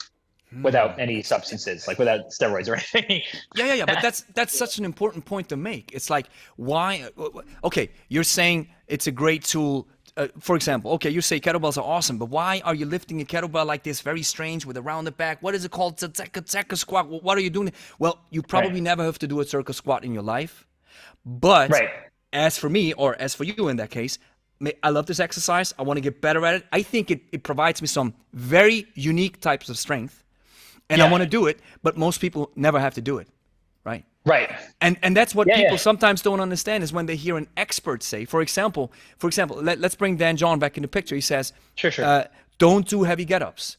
And I agree. But Gregory, why do you do them then? Well, because I can. I want to. Exactly. And I think I have the necessary qualities to do a heavy get-up. The reason why Dan says don't do it is because a lot of people who are listening are not crazy folks like we are, who think about kettlebells all day. But maybe they've watched Simple and Sinister. Maybe they've read the old books from Pavel where he had to revise his numbers because they were way too crazy. Right? And then they're like, okay, let's pick up a 32. Even though I would say, maybe I'm wrong, but I would say if you're sensible enough, you don't pick a 32 kg for a spin if you don't have no experience. But I might be wrong. I did that. Remember, that was my story. Oh yeah. Okay. You're a specimen. You're a specimen. Yeah. Love it. I already had some built-up strength, and I had just lost okay, but that's something different. You already had a background, right? So that's not the same, right? But people who never touched weights, right? They never touch a 32. They won't. Most definitely. And I know that. Sorry, I know we're going over time. I don't know if you're okay with that, but I love it.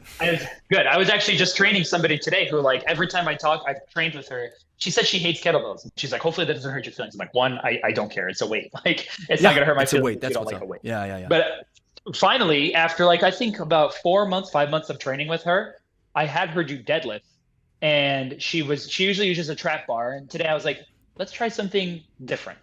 And so I brought out the 56 kilo that we have in my gym. And she's a beginner, kind of. She's actually pretty strong. She's deadlifted 85 kilo. So strong. She's pretty strong. Yeah, she's pretty strong. Yeah. And it blew her mind to see how things carry over. Because she looked at the bell with the thick weight and how big it was. And she was like, there's no way that I can pick it up. And I was like, do it. Try it. Just right now. Don't even talk to me. I don't want to have this conversation with you. Pick it up. And she, picked it up for 5. Easy for 5. There you go. And it's like, I've a little bit lost the script on why I've been telling this story, but it really, this story to me kind of encapsulates why we do what we do, right? Because it's like the smile on her face, and she was like, holy shit, like I can actually do that. Yeah, right? It's like, there's a reason why we do this. Like, if there was a random object on the floor that I needed to pick up that was 56 kilos, I could pick that up. Most right. Definitely. And it's like, you sort of see that realization on people's face when they're like, oh my God, this isn't just like my body. This isn't like the shape of my biceps. This is like my life. Exactly. Right? It is so much carryover into everyday life. And we have one particular client. He's not specifically into kettlebells. Guess what we do? We do some barbell works at work. We do some carries. We do some prowlers. We do some dumbbell work because he likes it. So should I stay here or should I say it out? Now, listen, we are the kings of kettlebells. Now you're supposed to do it as well. No, he's like, I'm not that into it. Maybe sometimes I spice it up. So come on, let's try a swing. Only one. Let's a couple of swings. And he only will, a couple. right? Yes, and he will. But I'm not going to plan a particular or specified kettlebell workout, which I normally do with our clients, with him because I know he's not that into it. And for example, just recently, I had one client, we were working, we were doing some exercises, and then I felt like after a couple of sessions, I was like, he's lacking the overall GPP to work the kinesthetic awareness. For the ballistics, the swing looks fine, but everything else is a little bit. So I was like, come on, let's stop with the kettlebells. Let's stop with the ballistics. Let's go for the big lifts. Let's do some presses. Let's do some squats. Let's do some walks, which we normally do as well. So I laid him on the bench press. We did the bench. We stopped it. He racked it. He was like, I love this. Yeah. So focus on that. Guess what clicked in my mind? I was like, we're going to do this every day then, or every time you come, because it comes once a week. Because you like it. So if you like this exercise, this is like you're motivated to train. Like, I want to push, I want to press some bars today. Of course, I'm going to do it. Right. Well, then let me ask you. Let's say a client comes in and they like doing something really different. They like doing something almost dangerous. Like let's say you get me before I became whatever. I'm like, I just want to fucking Zercher deadlift Gregory. Yeah. I just, with all my heart and soul, I want to do a Zercher deadlift. I want to, be extremely flexed and pick up a heavy weight. Like, what would your approach to that be? What would you do? I would say, your philosophy. Not trained, deconditioned? Yeah. Like, so after I had my knee surgery, let's say. Okay. I would say it's probably not the right choice. Okay, so you would still be like, no. So you do have things that you would say yes. no to. Yes. Okay. Especially if it's people where this never happened. I have to be honest, because most people who walk in don't know weights at all. So Zercher deadlift, like, what is this? But let's just assume somebody walks in, has a video like, I want to do this. I would say that's probably not the right way, because here's the thing. I follow by the approach that doctors do. And the first rule that they have is do no harm. Right. Yeah, we have the same thing in my studio as well. Right? So if I think this exercise might hurt you because you're deconditioned, I'm not going to do it, because I'm liable, right? So I have insurance, but I'm also liable. Insurance too, right. But and I mean that's let's call it the legal way, but the personal way is, I don't want to get you hurt and do something just because you like it. Then you hurt yourself and you'll never walk in again. Right. Then I made a bad job, right? So instead, I would say, hey, let's do some basics first and work up to this exercise if you want. Okay. I love that answer, and this isn't a zinger, but this is sort of I wanted to like follow on that like path of thought, because it's something I've been thinking about with my training philosophy too. So so you say no to the Zercher deadlift to a deconditioned individual. What happens if another person walks in, they see you teaching the double squat rack, and they say, kyphotic spine, that's dangerous? Do you get what I'm saying? Right? So like you have another coach who comes in and says, kyphotic spine, you're saying that you don't want to teach the but deadlift. Yeah, the reason why I don't want to teach the Zercher deadlift to a person who never lifted weights before is because I would assume that a Zercher deadlift is way too hard on your system. Same goes for the rack. Same for the rack. Yeah. For a beginner, I wouldn't. I mean, a rack. Let's call it like a double rack position. Yeah. With serious weights, no. Yeah. So you wouldn't. Okay. I wouldn't. But of course, they would learn the rack position, but with very light weights. Like, and but that's a good question. We could take it a step even further and say, okay, you can pick up a barbell and maybe just do some the Zercher squat, Zercher deadlift, the Zercher squat.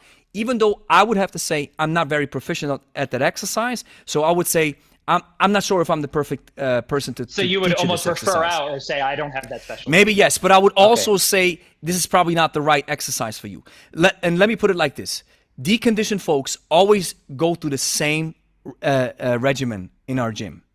We do something similar. Yeah. We first mobilize a little bit. Then I have to go a step further. First thing I check is their posture with a stick, right? Because I want them to feel what a straight posture feels like. Second thing that I do is I want to check their hip and their shoulder. So the hip, I check them with the hinge. I want to see if they can learn the hinge. And I want to see what their spine looks like, which I most of the time see when they walk in. Then with the shoulder, I let them grab a stick. And then they have to do exercises where they have to lift the arms as far as up they can, so that I can see, are they limited? Maybe it's natural. They're naturally limited because the shoulder doesn't allow more flexion, or we can improve it. And then finally, these are the three things. And then if it's okay, they pass, 99% passed. And I'm like, okay. Then I explain the way I teach. Yeah. Just to make sure that they understand coaching and cueing. And then I teach them some safety rules. And then we move into the deadlift. That's the first exercise that they learn, because I want them to understand how they maneuver weights from the floor, because they're going to pick up weights a lot in the gym. So they have to understand how to pick up, right? So deadlift is the first thing. Then the second thing is a press with both hands, with the kettlebell, or maybe with two dumbbells, just learning how to press, right? And then body weight squats. And then maybe some carries, and we have the prowler, which is such an awesome fantastic tool. Yeah, it's amazing. And that's how I move. And that's how I do it. Love it. I would Love it. never teach. And here's the thing. Many So you of our don't teach clients, specialized exercises for the most no, part, except for the ones that you're very good no. at. So, yeah, a good point. Yeah, we have some people who understand the rack and who understand what happens, that they have to push their hips forward, they have to relax their upper body, they have to look for either the iliac crest or maybe the stomach area. But most people just have what hardstyle will call an active rest, an active rack. Yeah, right. Where it's like it's still struggle. Yeah, to hold it. But Yeah. it's a little bit of a struggle. But these guys and these folks don't pick up these heavy weights. Then I'm like, okay, that's fine. But as soon as they move up, they become more advanced. They show up often. They become stronger. They're advanced with their technique. Then we can look at a double rack or a rack position. Love it. No, it's fantastic. I mean, the truth is of the matter, like this has been, by the way, for me, a fantastic conversation. Oh, me like, too. I love it, man. And we got to do it again. Yeah, absolutely. I'd be happy to come on whenever. Most of. The thing that I'm trying to say is like New York has a very particular coaching scene that's primarily hardstyle, especially primarily hardstyle from like an offshoot of hardstyle, which is like almost like sports performance based, where they do like a lot of like split jerk kettlebell and they do a lot of hopping. You've probably seen it a little bit. Okay.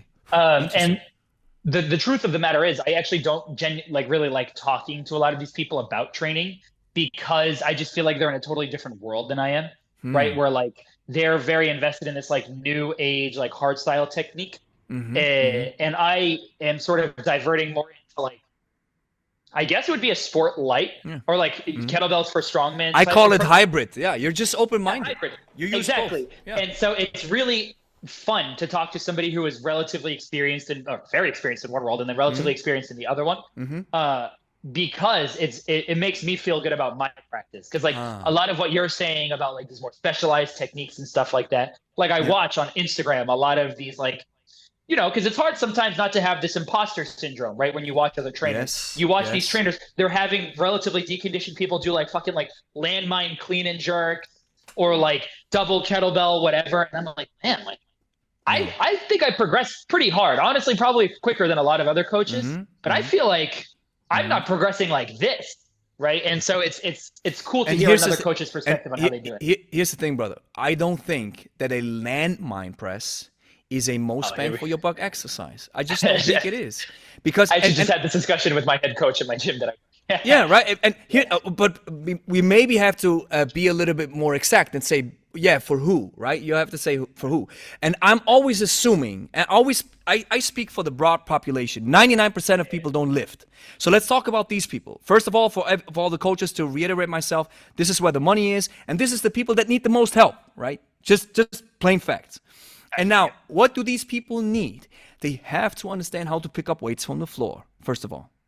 They have to have strong legs because they sit up and they sit down, they stand up, they walk. So strong legs, some squatting. And that's bodyweight squat. Does the job for deconditioned individuals, bodyweight squat does the job. Because it's so hard if you do it in a solid manner with a lot of tension and you do 10 reps. It's just intense. You're like, wow, see, that's just bodyweight. Right. And as we all know, deconditioned individuals, most of them can't even do a push-up. Right. So then the reason why I start, and we could say, this is where I'm getting a little bit more specialized. They start pressing initially because we work with a lot of kettlebells, so pressing is part of the game.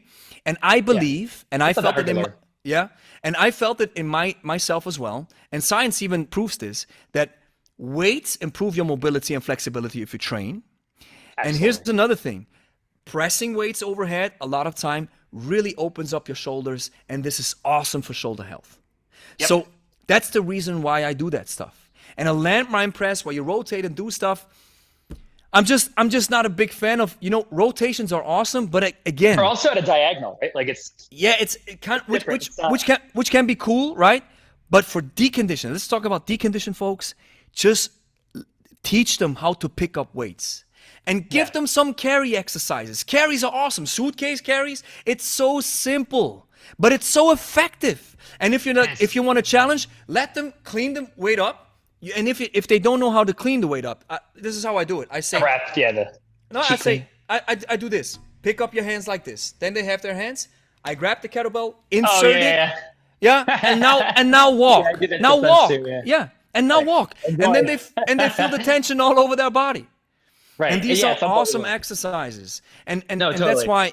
that's why I think working with people who never touched weights in their life, if you're able to coach them at a fairly decent level, this makes you a hell of a coach. Because agree. people who can move, you coach them instantly. It's like this, Yeah, boom, they boom, learn boom. it. They understand it instantly. But people who cannot move, these are the ones that need the most help. And I believe you're doing them a disservice if you use exercises who are not most bang for their buck. Absolutely. No, I totally agree. I'm 100% in agreement. See? Brother, man, we've spent Yeah, we're over. yeah, we spent 2 hours of talking, but man, I enjoyed. If I feel the energy, because I'm an energetic dude, most Yeah, for definitely. sure. And I've had conversations with people who are very reserved and very laid back, which I understand and Yeah. appreciate as well. Everybody's different, but if I get that vibe of energy, I'm like, Let's hit it. I go Yeah. all out. Nah, man, I'm telling you, if you like people with my character, you should come to the Northeast, man. Come to New York, come to Massachusetts. We're just a very abrasive, loud type of person. Awesome. Oh, I love this. I love this. Awesome. Emilio, brother, thank you so much for joining the podcast. It was really an awesome conversation, very enlightening. And you shared some perspectives that really made me think. And I was just having a great time, man. I really appreciate Yeah, it. me too. It's so fun. This has been such a highlight. We're looking forward to it. Awesome, brother. Awesome. So as soon as everything's up, I'm going to cut the video, edit it, and then it's going to be on the podcast channel. Then I'm going to share with you. So it's going to be on the podcast YouTube channel, and it's also going to be on the Spotify. And funny thing is the Spotify podcast is growing at a steady pace.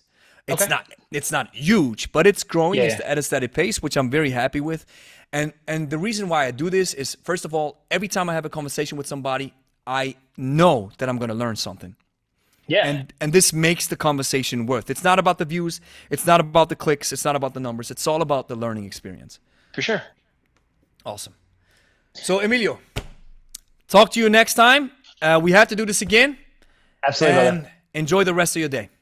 Ciao. Have a great day, okay? Thank you. Bye-bye. If you find this episode helpful, consider becoming a Kettle Knight. Simply click the join button on our YouTube channel and become a podcast supporter.